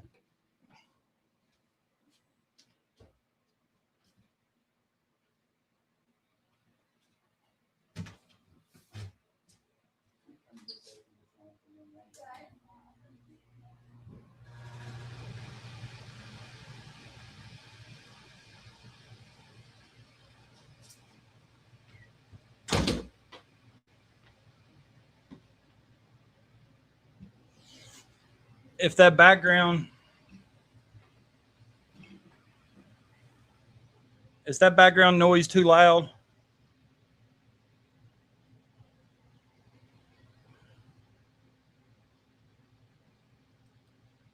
Yeah, I knew Frank was in town. I didn't know they went to Ruby's, but yeah.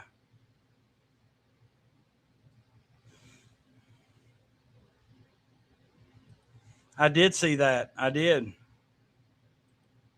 Well, that's a plus. I don't know where my noise cancellation headphones on, or I'd get them out. But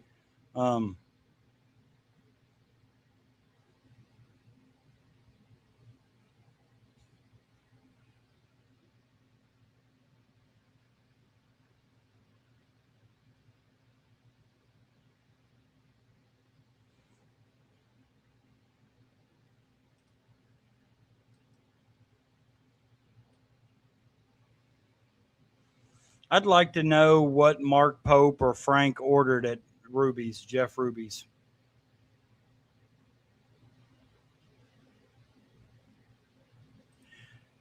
Well, I saw him. I didn't see Dad. I saw him and Mom, but there were several pictures out there I didn't see. I know.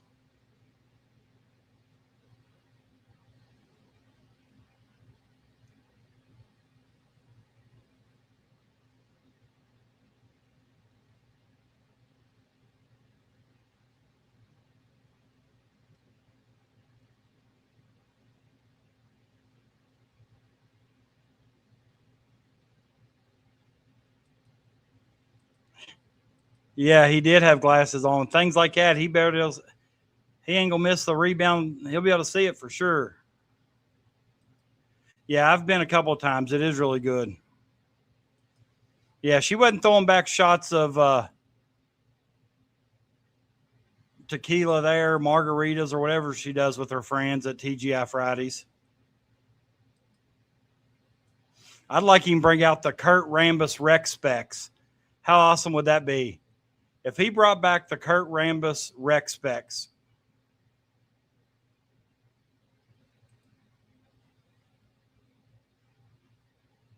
Come on, man. I've never seen Chris's show or talked to Chris. You never heard me say I didn't like him.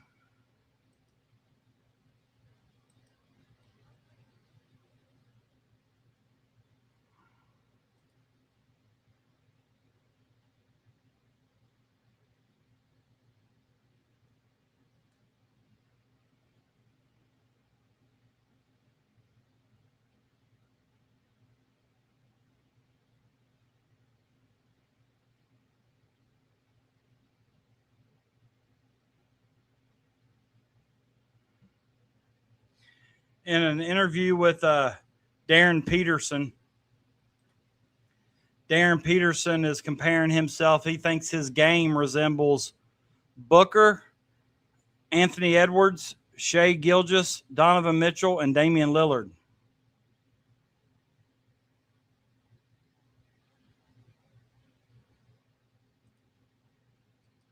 Yeah, I definitely don't have anything against you. I can be respectful to any fan base.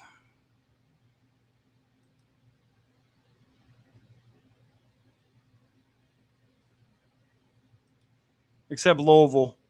Sorry, Anthony.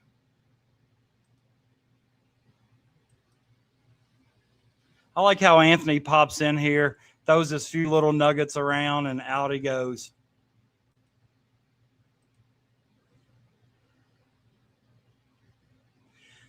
And I've said that on here time and time again. I love having everybody's thoughts. What made you think he was a Vandy fan? What gave that away?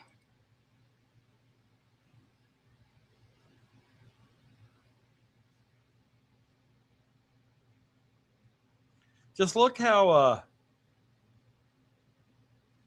in all honesty, look how clear those eyes are, that basketball, that helmet. Oh, okay, I missed it. Thanks for pointing that out. At Jeff Ruby's. Now here's the $1,000 question, Holly. Does he use A1 on his steak?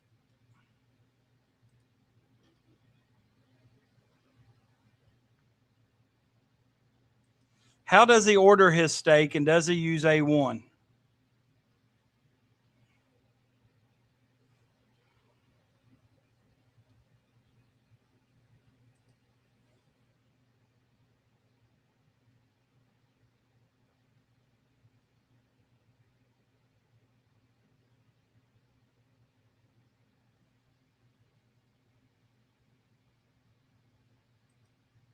Texas fans, is that football, basketball, both?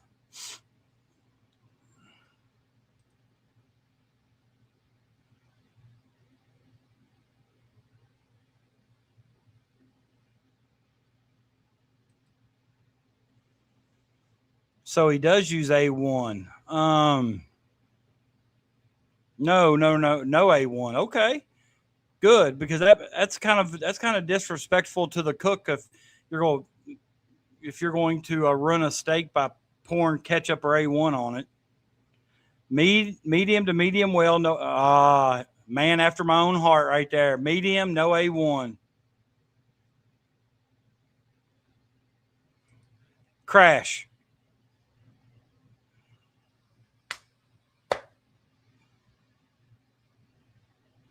You can't run a steak by putting ketchup on it. I don't use steak sauce, Stanley. What about Crash using ketchup? Now he's going to try to come back and say, I was just kidding. I don't really use ketchup. Nope, he sticks with it. Medium rare and steak sauce is blasphemy. You will smoke a turd in hell if you use steak sauce.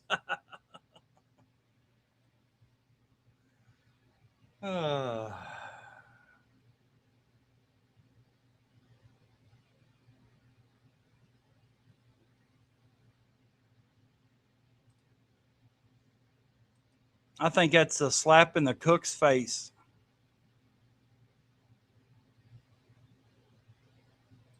On steak, David? Come on.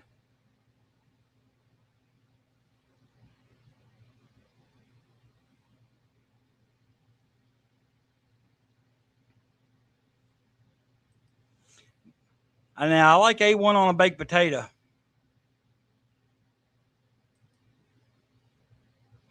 I've noticed that.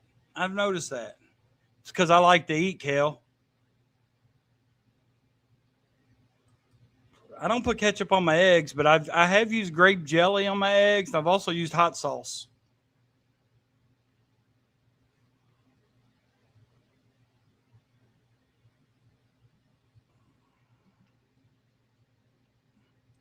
I have used syrup on my eggs. I also like syrup on my sausage and bacon. A1 on Jiffy cornbread. My gosh. Right. I agree. There ain't nothing going on really sports-wise right now. We've talked about the latest Kentucky stuff. Matt Jones did just drop this little nugget. Random fact. Eloy Vargas and Severe Wheeler play on the same team in the Dominican Republic.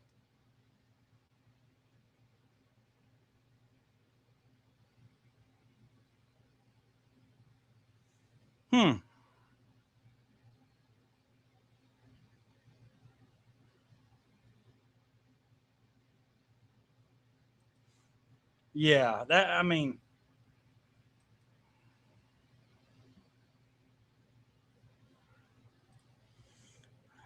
oh, Matt, that Eloy Vargas and Severe Wheeler play on the same team in the Dominican.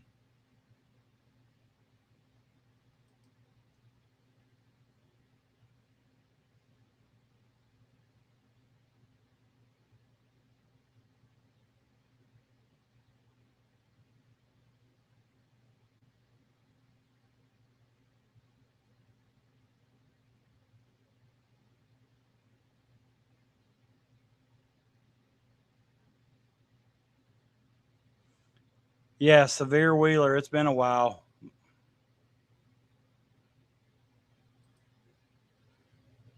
You all remember Quad A Green? He'd wear those glasses.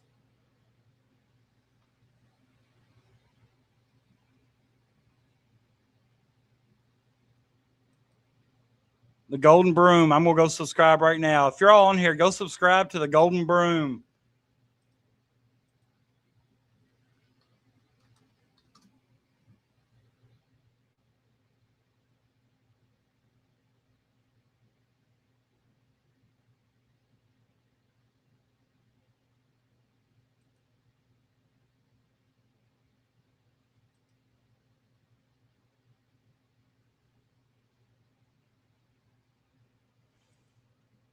Matt Crash Jones.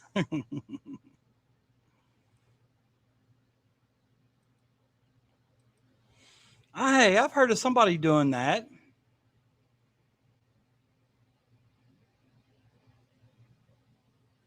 I can't remember who it is, but I have heard of that. I've never tried it.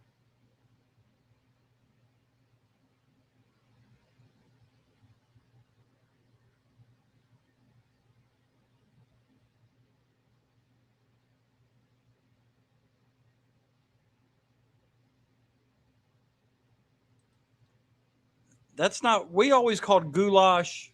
It was like noodles,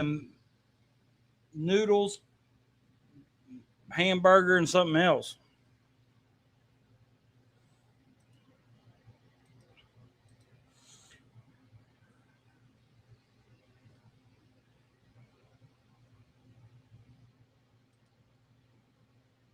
What do you mean, G.I. Joe?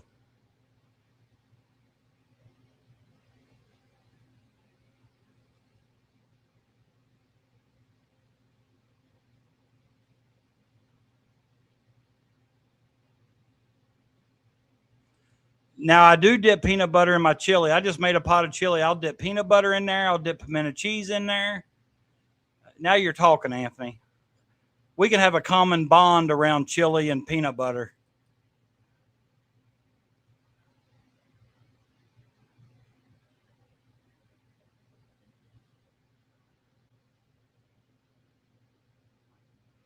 What do you mean? I know who G.I. Joe is, but what do you mean wants to know what G.I. Joe is?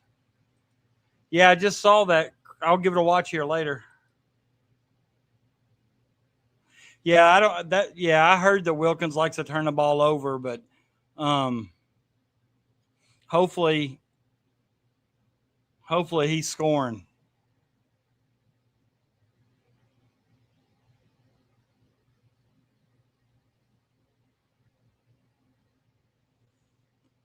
I mean, depends on when you say turnover prone. Is the averaging 5, 6, 7 a game, 4 a game? I'll take 3 or less from him. Anything over 3, maybe a little much for a guy that's playing off the ball. but his turnovers may decrease too if he's going to play primarily off the ball. If you remember, at Furman, he's probably handling the ball 95% of the time, which is going to result in more turnovers. Noodles, for sure. Got to have him noodles. You fry some fries, scramble some eggs, dump the fries in the eggs, and cook them in ketchup. Oh, gosh. I would try that because I like all of those things, but no, I've never heard of that.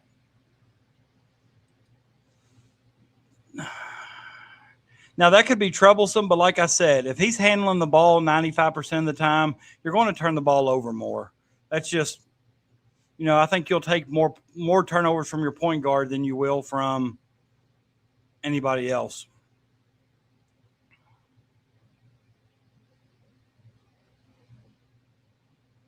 What? Are you serious?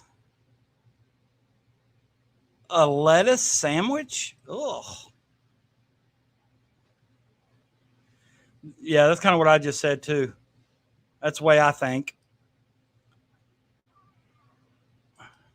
Now, vegetables, I'm a big fan of potato soup. But if I eat potato soup, I eat grilled cheese. But when I make grilled cheese, I use pepper jack.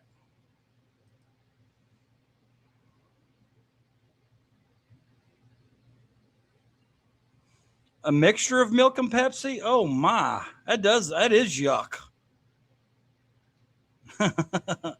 Well, that could be something, maybe that's one of those military meals.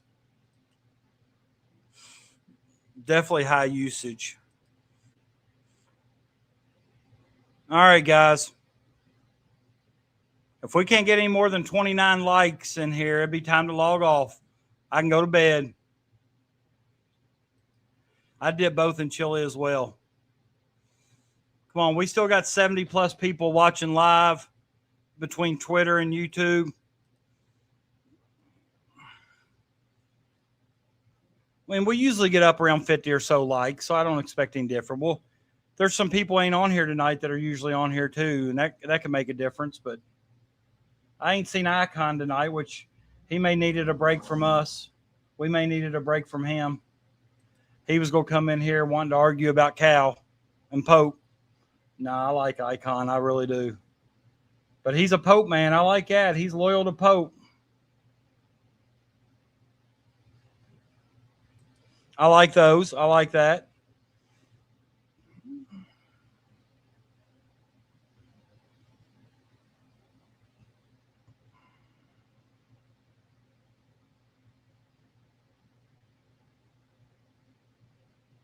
Yeah, potato soup's mine.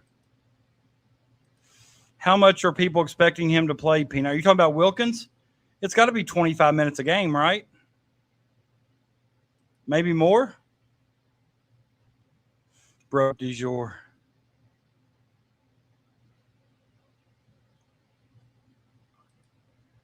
That's all right. Yeah, he does. He don't like Cal, but he loves Pope.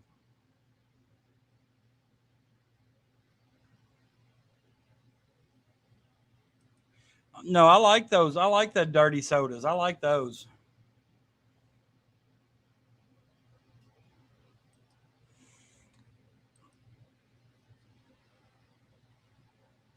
Listen, I don't have any reason to disagree. How awesome was that when Cooper Flagg went to pivot back and Oweh just ripped it from him like candy from a baby? No, we got to have more likes than that. We usually get up around the 50, 60 likes. You can subscribe as the golden broom, though. That would help.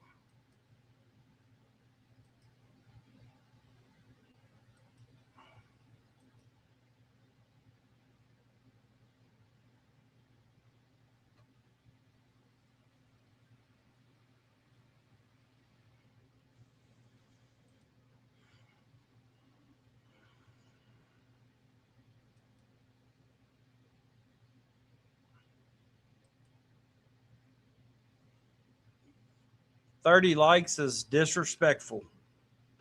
About like eating a steak with ketchup.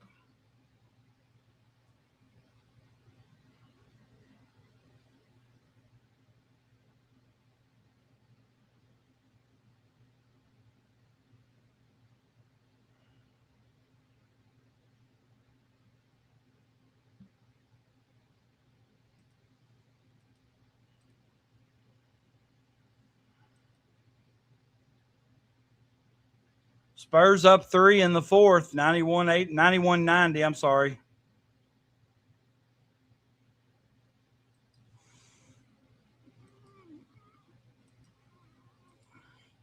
It doesn't show the Twitter people. I have something up in my corner. There's 32 people watching from Twitter, 41 from YouTube.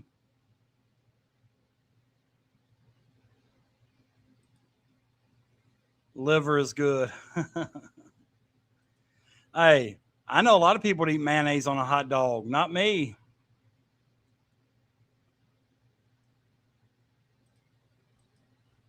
And I'll tell you what else I know.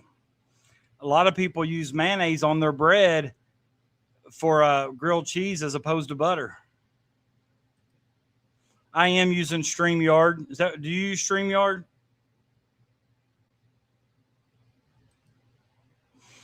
Yeah, but I mean, they can like it from Twitter too. I mean, I guess not, but I get what you're saying.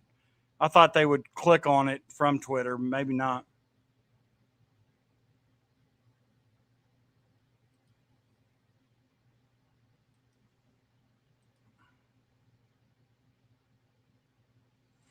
We have this food truck in our area. It's called Highway Gourmet, and they do gourmet hot dogs. Man, they're good. Jake says, "What is your favorite music?" I listen to I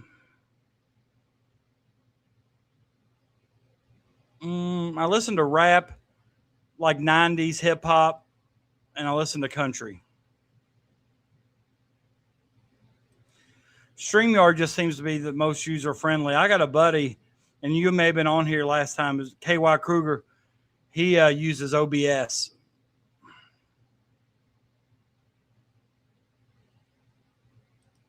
That's what I use. Mustard on a hot dog. Have you ever mixed Miracle Whip and ketchup, mix it together for like French fries? That's really good. I've heard that, Holly, but I've never tried it.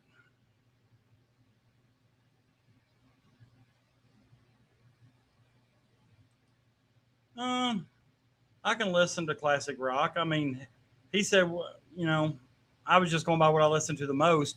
I listen to 90s hip hop probably the most. I'm a fan of I like the Beastie Boys, their License Deal. I like Lil Wayne, but he's a little bit older than 90s. I'm a fan of country. I like AC/DC, Metallica, but I do like Jelly Roll. I do like him. Oh, listen, if I'm having a hot dog, then I got to have chili. We call them conies, not chili dogs. The only chili dog around here is Tommy Childers. So we don't say chili dogs. We call them conies.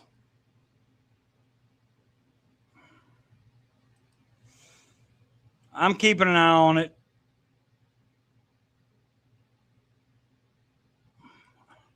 Go Spurs. I'm rooting for Wemby. Are you rooting for Wemby, Nathan?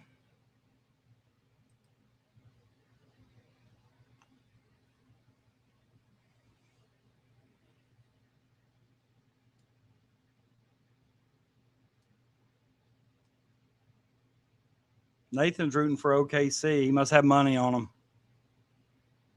him. Because of SGA. The Student Government Association? Case and Wallace. What about Keldon Johnson and De'Aaron Fox? They play for the Spurs. I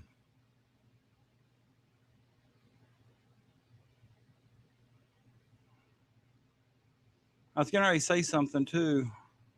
Yeah, De'Aaron Fox is hurt, I know.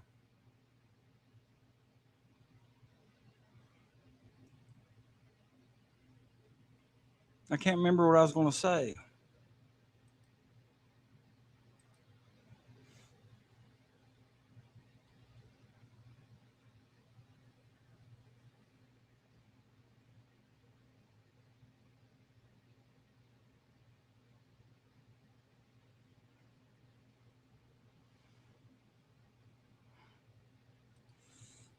Hey, he's leaving that door open, Peanut. Leaving the door open. He says he hasn't squashed the thought of being a Kentucky assistant coach. Like it's still a possibility. Live react. Let me see if I can find it on. I'm not allowed to put I can't put the show on the screen, but I can give you a live reaction if you're all watching it.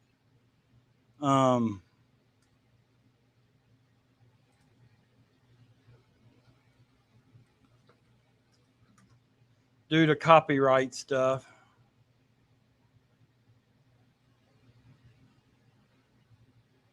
$97.97. I can't find it.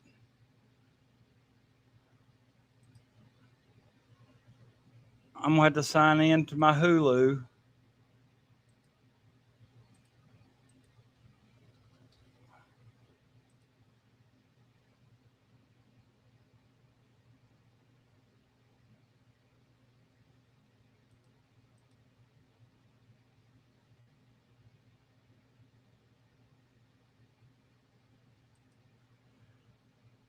Thank you. I appreciate it.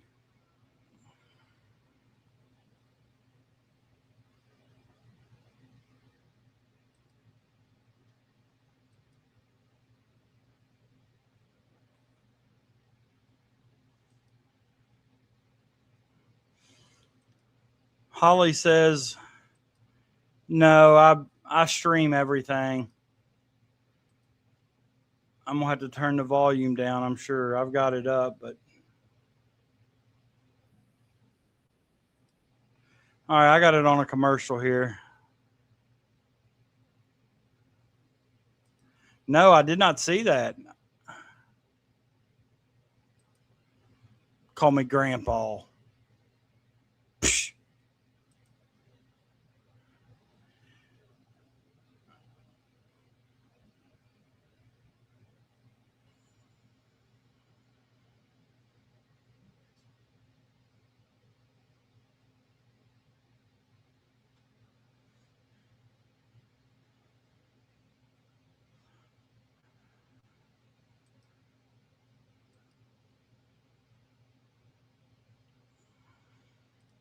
He's calling me Grandpa because he said by the time I find it on Hulu, the game would be over, Grandpa.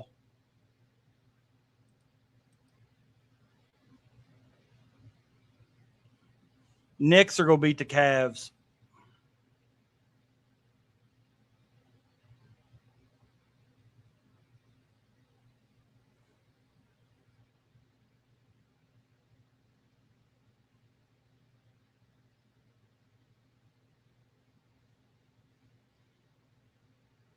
What'd he do? Fall down? Oh, good defense for 23 and a half seconds and Holmgren fouls.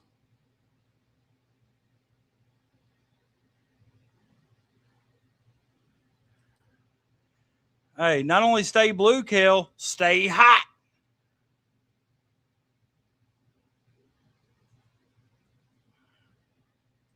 I'm coming to find that out that they're streaming a lot of these games on YouTube now. That's why I went there first.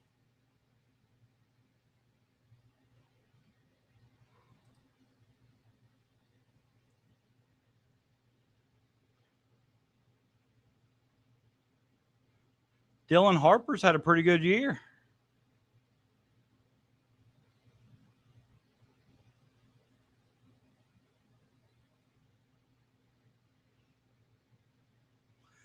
Hey, I'm starting to cool off now that I turned that AC on. That was good advice from Holly.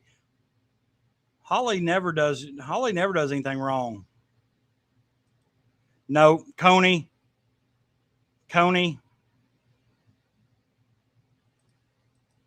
I know. Sorry. I'm streaming.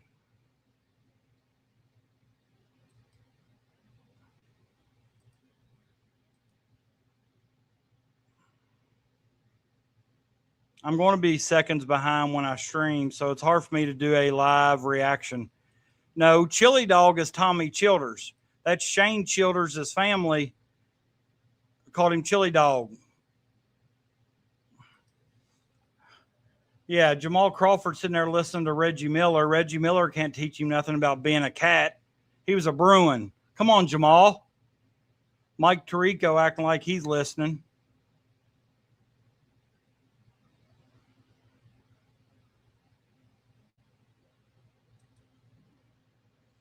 When I get a hot dog, I'm getting chili, cheese, onions. I'm getting the whole 9 yards, Peanut. I ain't getting just sauce. That means you're boring and lame. I'm going for the whole 9 yards.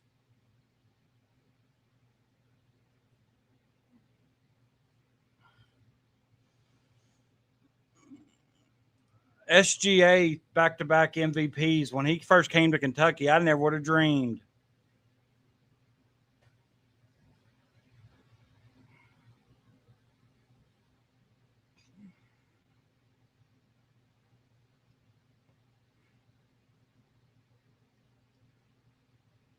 Shoot, I've been getting a Philly cheese dog. Got peppers, onions, cheese, hot dog. I get it all. A Reuben dog, sauerkraut. Well, you knew they were going to call a foul. He's a free throw merchant. You knew they were going to call a foul. Can't even breathe on him.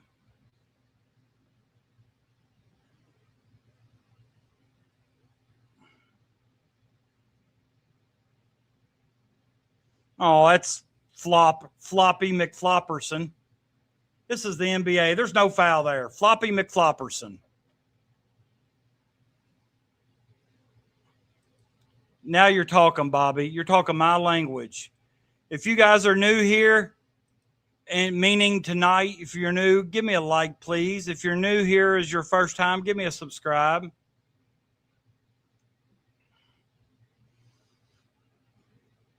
Let's get these likes and subscribes up. And if you're feeling really generous tonight, I think Peanut is. Peanut's going to become a member tonight. I need 2 more members to reach my next level.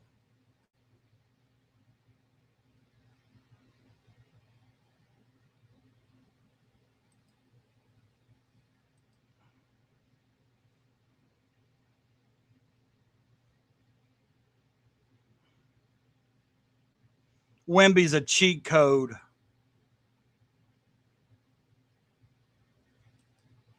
I appreciate you, man. Appreciate you a lot.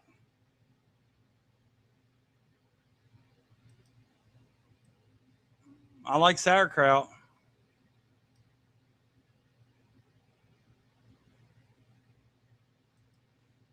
Black Sabbath. I hear you. Now, I've never heard of Blues Johnny Winter.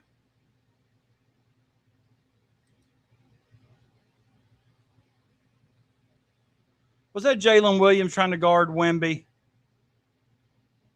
Come on, man. That's disrespectful. Wemby told him too small. Maybe not all of them, but, I mean, John Wall still claims us.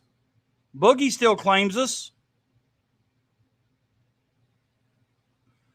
Now, I've seen some things from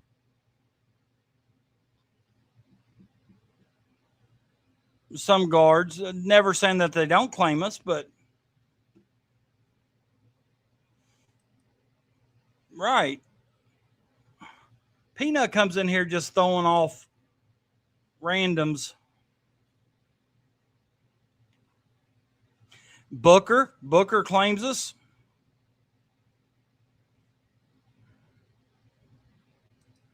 I've heard Ty, but there was another. Didn't Case and Wallace say something?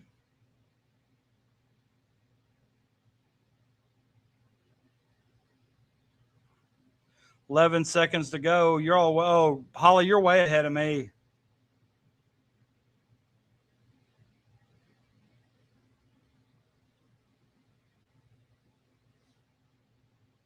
Oh, what a nice hesitation move by SGA. Yeah, he's my favorite too. That was a nice hesitation by Shea to get, was it Castle? Kind of left him a little behind. If this game goes into overtime, you'd have to think that the Oklahoma City Thunder at home have the advantage. I know Jamal Murray still represents the Cats. Yeah, that Iverson action's tough if you can get it to him going downhill.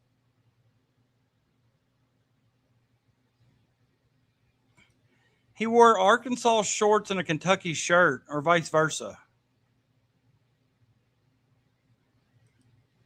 Then there's another guard then that somebody did.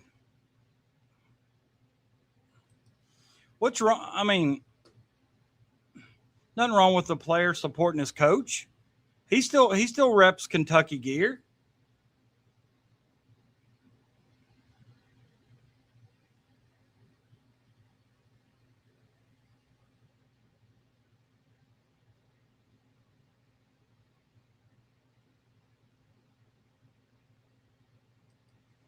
I agree.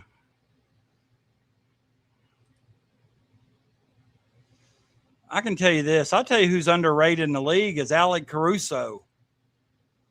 Guy's a baller, man.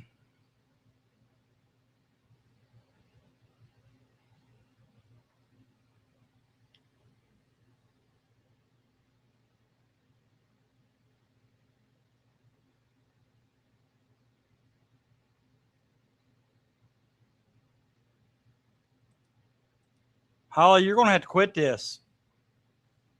You're telling me what's happening before I see it.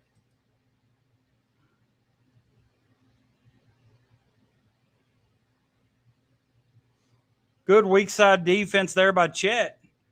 I bet they won't like Wemby catching it there too many times. That's letting him get a little too close. Thank you, Shane. Vandy Chris made that for me and emailed it to me.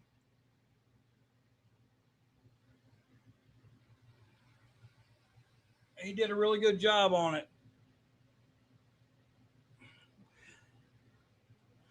Probably use Chat GPT, but it looks nice. I appreciate it. Guys, Nathan's been known to have it. He could probably sell his picks. So if he tells you to live bet OKC money line, get on it. Get on it. It's a lock.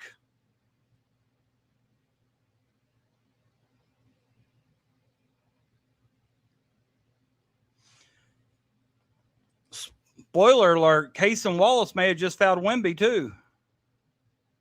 Chat GPT's awesome. Hedge your bet by betting the Spurs.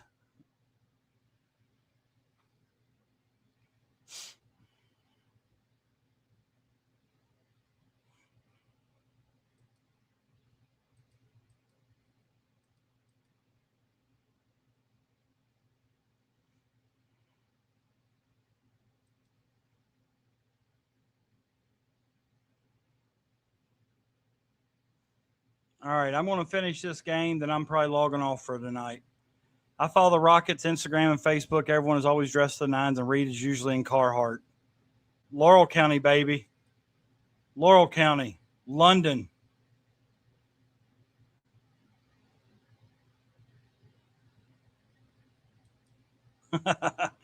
Call me whatever you want. Just don't call me late for dinner. I did like Fox, Bam, and Monk. Damn, what was his name? Luke May, Drake May. What was his name for North Carolina? Luke May, was it? Made me mad. That shot hurt. It hurt bad, Nate.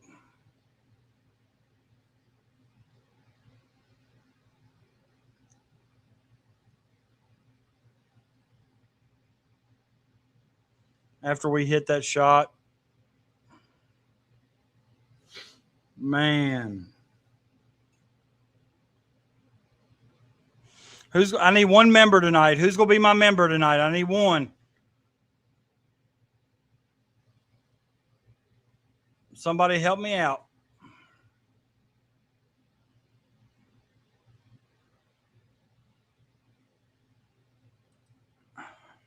Yeah, we did. You're right.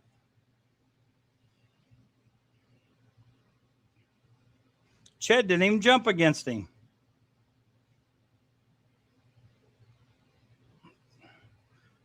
Caruso trying to body up. Then he shrugged.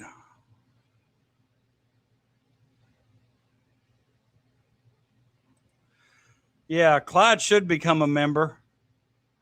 He's got 2 accounts. I'm only asking just for one of them. I'm not asking for both.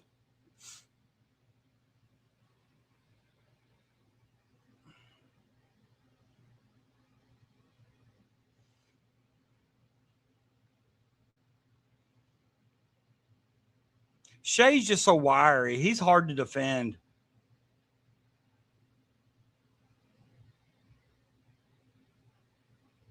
Come on, you got to get that rebound, Spurs. Oh, he didn't know how much time was on the shot clock. Oh, that wasn't a very heady play. Yeah, but I'm asking for memberships now, Chris. Clyde's already subscribed too.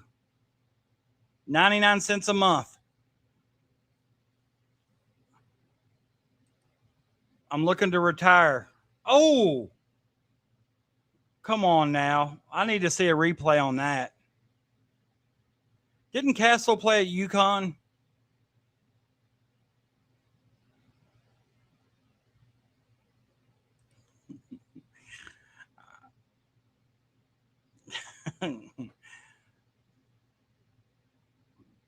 Peters Pennis signed with the Beavers. Looked like a little bit of a flop there, Nate.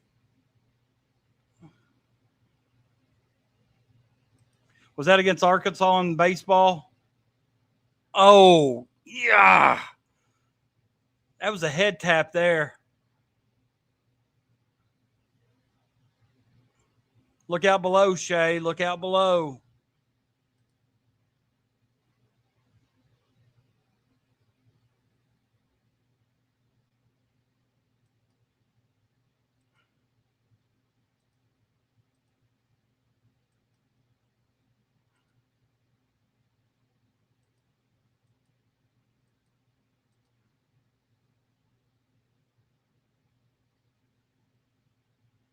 Wemby saying, challenge that puppy.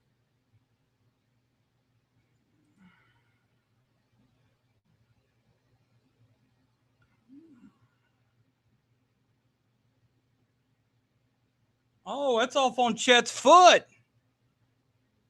Oh, how does the referee right there, how's he miss it? He must have bet on OKC money line too. Wemby's finger is longer than my forearm. I mean, tell me what. That's what makes you think that these games are rigged. He's standing right there in front of that.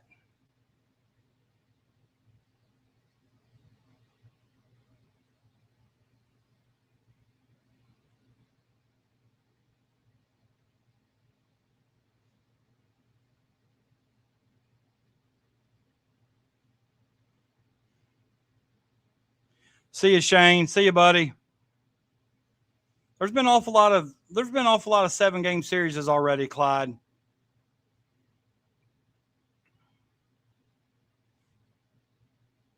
When you have those 7-game series, that means more ticket sales, more money, everything. Stephon Castle he just climbed the ladder there.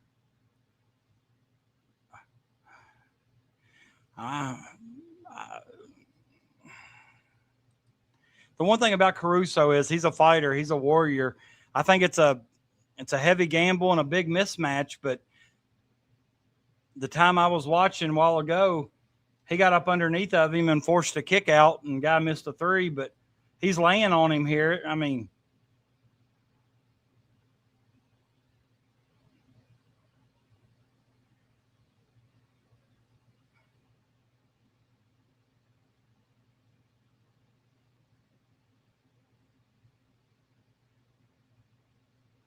oh, come on.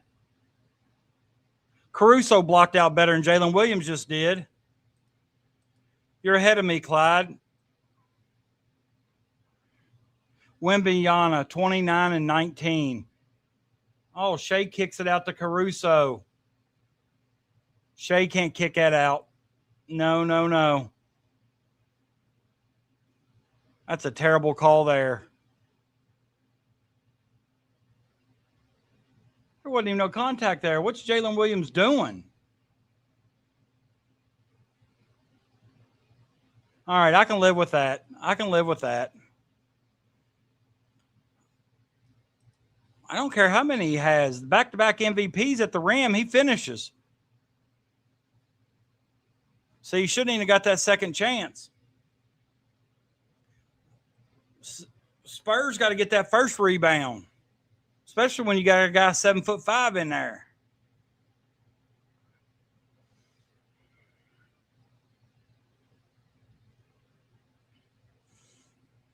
This right here, this series right here may be,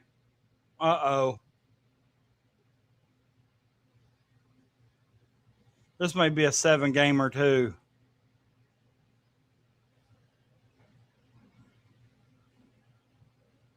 Thanks, Peanut. Vandy Chris made that for me.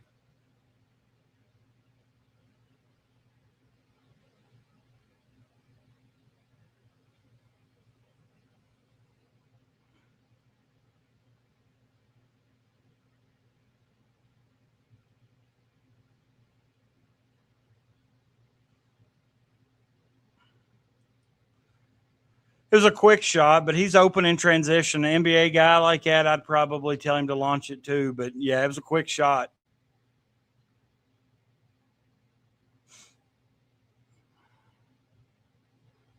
And I'll be honest with you, I'd say they just ripped Wemby's arm off on that last possession.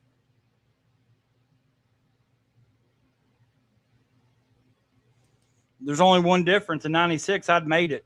That guy missed it.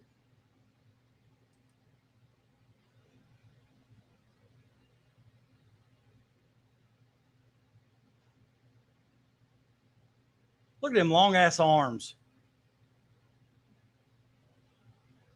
Wemby's got to dunk at. Just like Al Dillard used to pull from the hog nose at Arkansas, I'd pull from the Panther paws.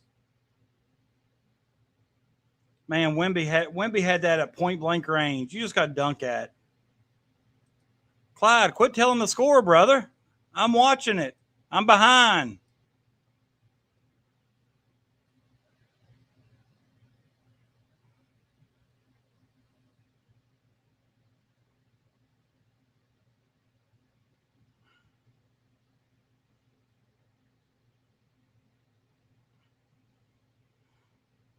The Maple Jordan.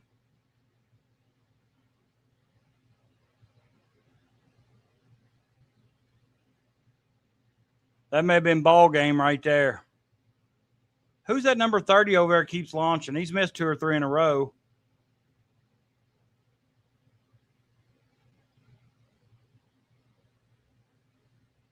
And what's that guy doing? Holy moly. Wemby from Paris.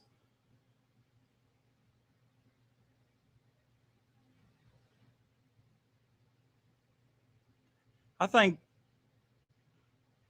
Popovich willed that one in, didn't he?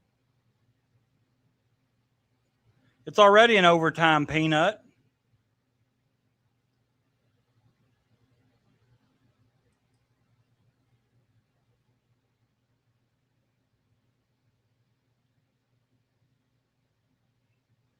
Damn, when he pulled that one, I'm muting the chat so I can't see it.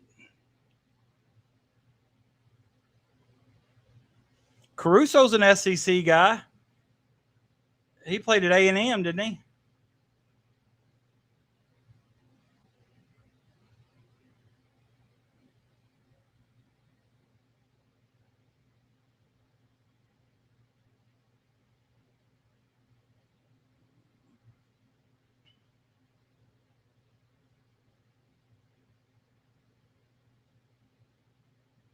Release, rotation, splash.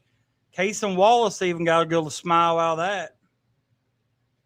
What the hell's Plumlee doing on the Spurs bench? Does he get in clock?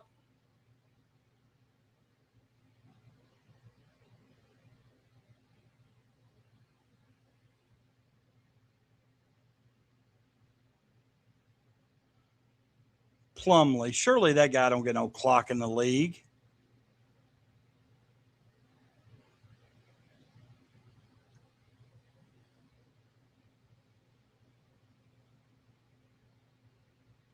Those are subpar numbers for Shea. 24 and 10.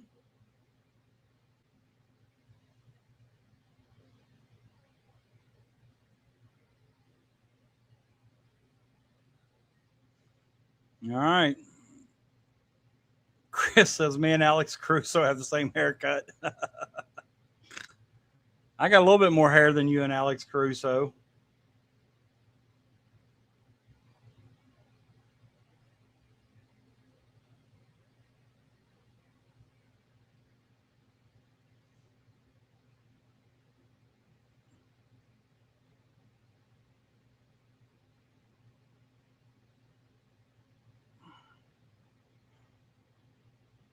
Oh, they gave him a timeout with 0.4.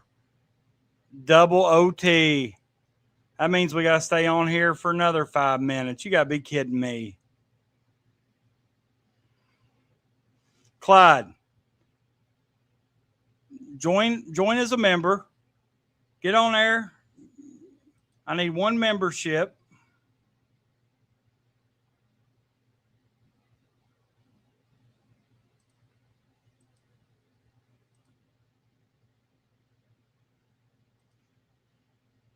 A lot of people are wanting the hook and the hold from Wemby.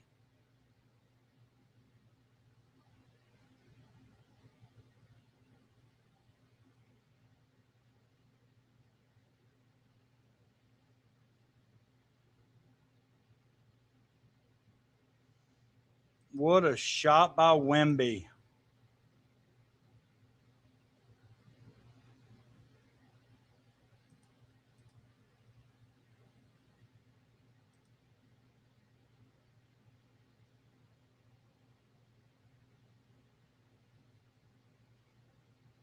Nate, how do you feel about this La Familia TBT team? With Willie Cauley-Stein, Archie Goodwin, Reed Travis. They gonna win it all?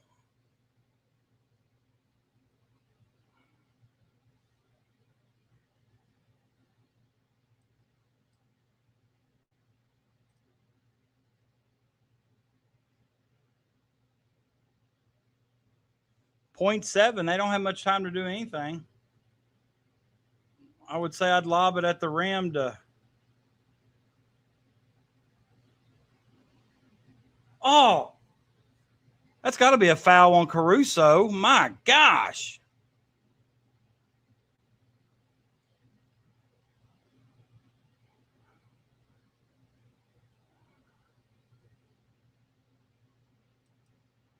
No, I not my basketball kids or my own kids. I usually when I did high school basketball, I did boys high school basketball and covered it because it was a conflict of interest. Good no call. Hell, he damn near murdered him. That's 5 to 10 on the streets. Double OT, Peanut. 5 to 10 on the streets.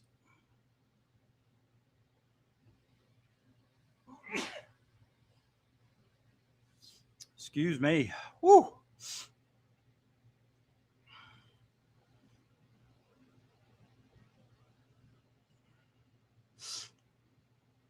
Wow. Sneezing.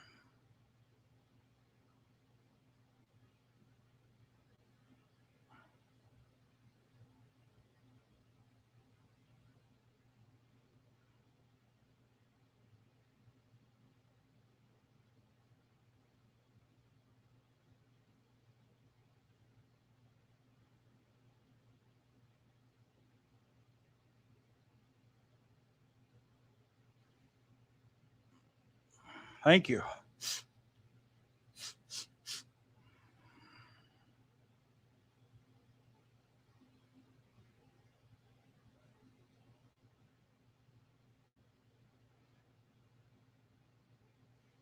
Guess we'll see this double overtime here.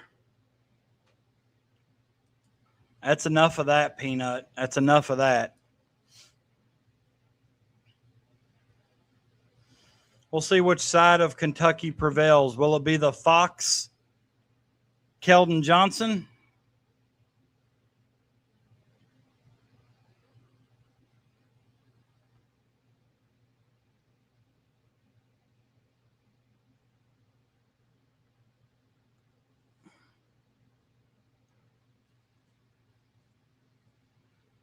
Versus SGA, Case and Wallace. We'll see here.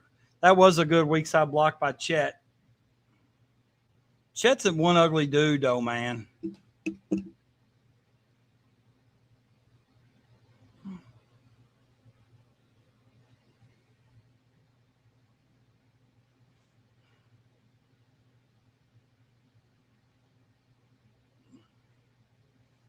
That's a foul.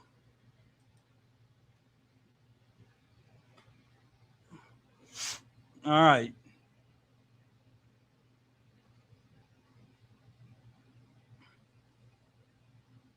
At least Chet gave an effort that time.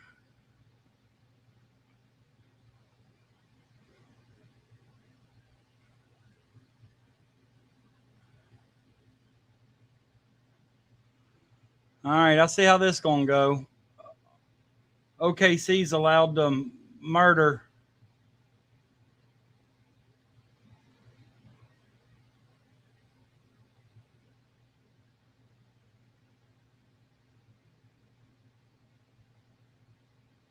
Walk. Chet trying to do too much. OKC.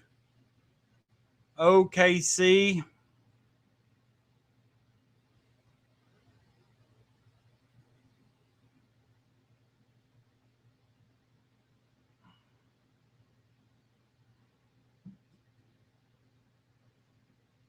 Now, why wasn't Crusoe in there on offense? What in the world?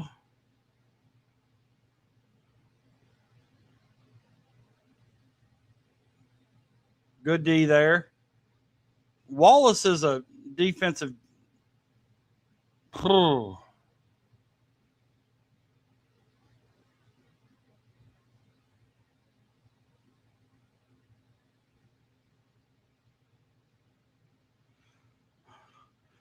Somebody needs to let Chet Holmgren know that he's not the back-to-back MVP. You got to be kidding me. Took one damn step from the three-point line and dunked it. It's almost I'm telling you, it's a cheat code, guys. It is a human cheat code.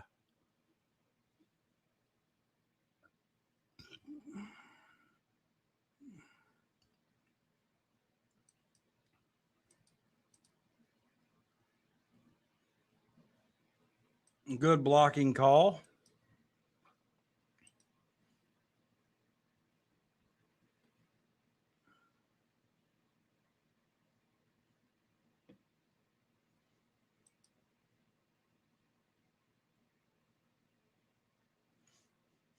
Matt Jones, Captain Crash Matt Jones can't believe that Wemby took that shot from the logo, much less make it.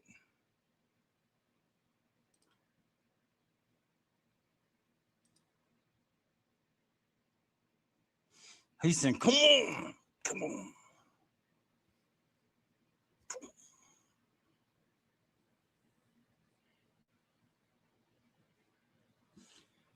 A 2-possession lead in this game's huge. Did somebody that's got their volume up, did it say why? Did it say why Crusoe didn't start the second overtime? Did he have to use the bathroom or something? Or were they just doing it for defensive purposes, maybe? Because he's small?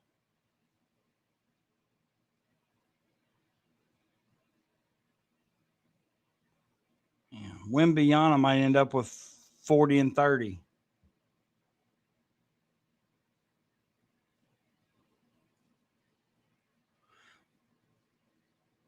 Oh, you can't leave the ball. Well,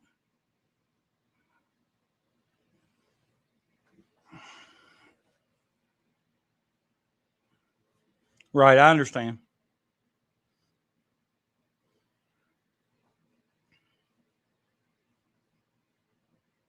Quit playing with it, Harper. Kenny.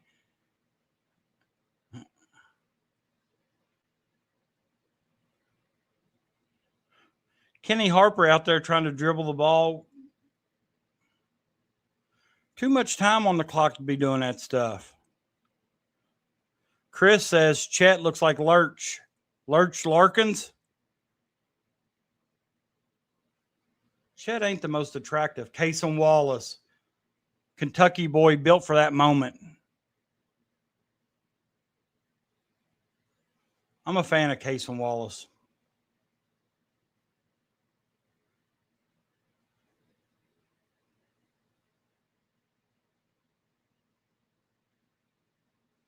Oh! Yeah, that's a foul on Shea. Poked him in the eye.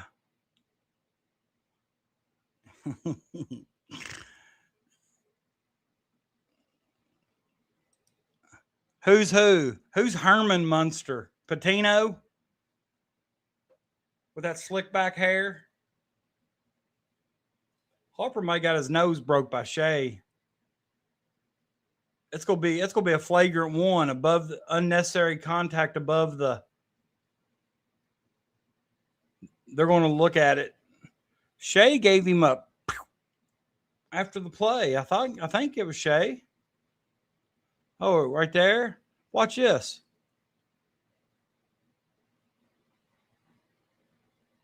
Right there. Yeah, that's it. That's flagrant above the shoulders.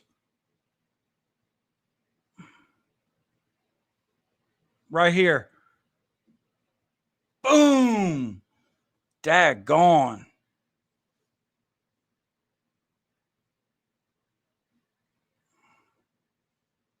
He should have just dished it to Wemby.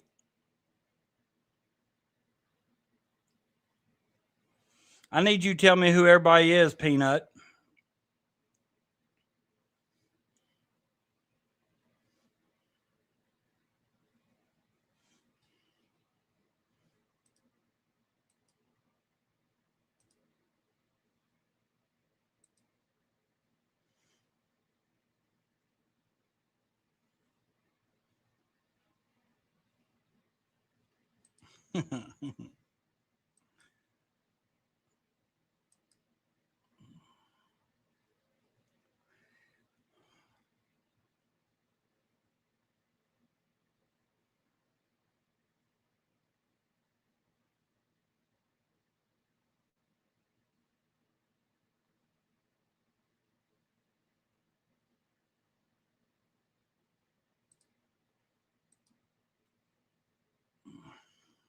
Play on.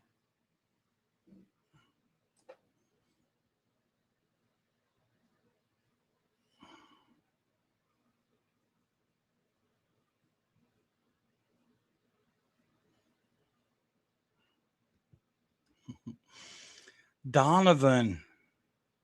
You said Kentucky coaches. Donovan ain't a Kentucky coach.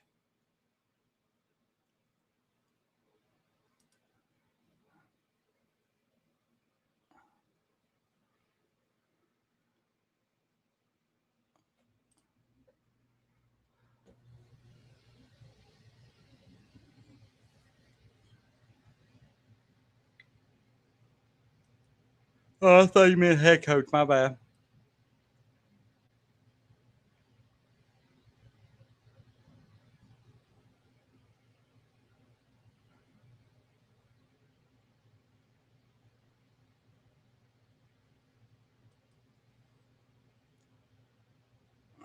Wemby might be.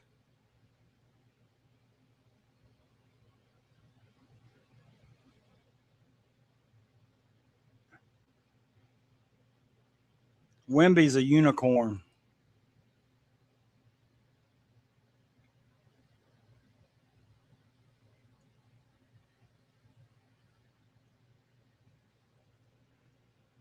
OKC just got sloppy.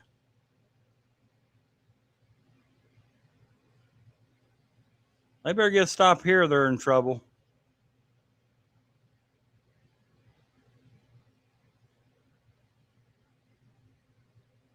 What's Harper doing?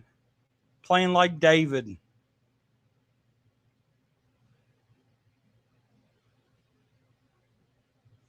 See, crazy offensive play, big shot by Williams. Lets them hang around now.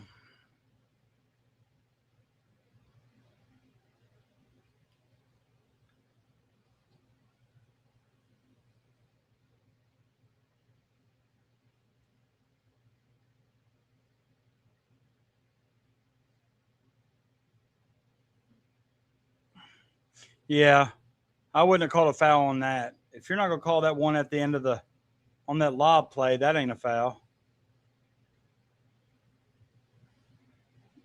I mean, I give whoever OKC's coach is, I give him credit for sticking with it. But they can't.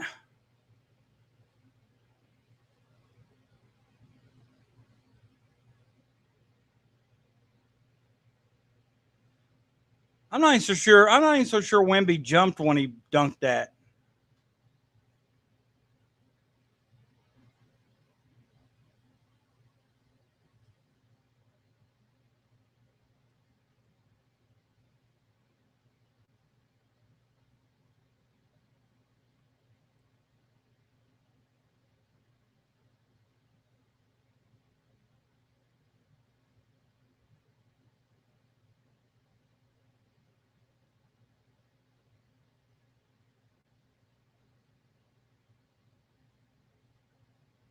Chet's weaker than elevator music. Weaker than a newborn kitten. They got a foul. What's this OKC? I mean, you're down 2 possessions, dude. I guess you technically don't have to, but are you serious? Are you serious?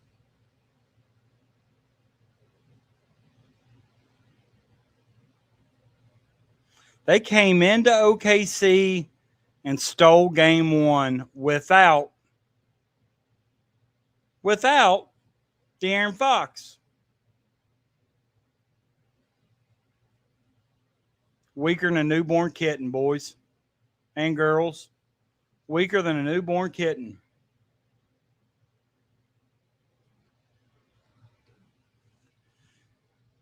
All right, ladies and gents, I'm going to call it a night. I will probably do another show. I'm going to try to fit one in possibly Thursday before graduation on Friday. I'm not 100% sure. We got graduation Friday. Then we got my daughter's graduation party on Saturday. So definitely going to try to get one more in. And then probably another one in the weekend. So until then, let's hopefully we can get some news. Hopefully Marino withdraws from the draft. Hopefully don't make us wait till the 27th. So we know that got that spot secure. But I truly do think that I think Momchilovich is going to go all the way to the 27th. But once again, thank you guys for being here. Appreciate you. Excuse me, I thought I was going to belch. But I'll see you guys later on this week. Stay tuned. Stay hot.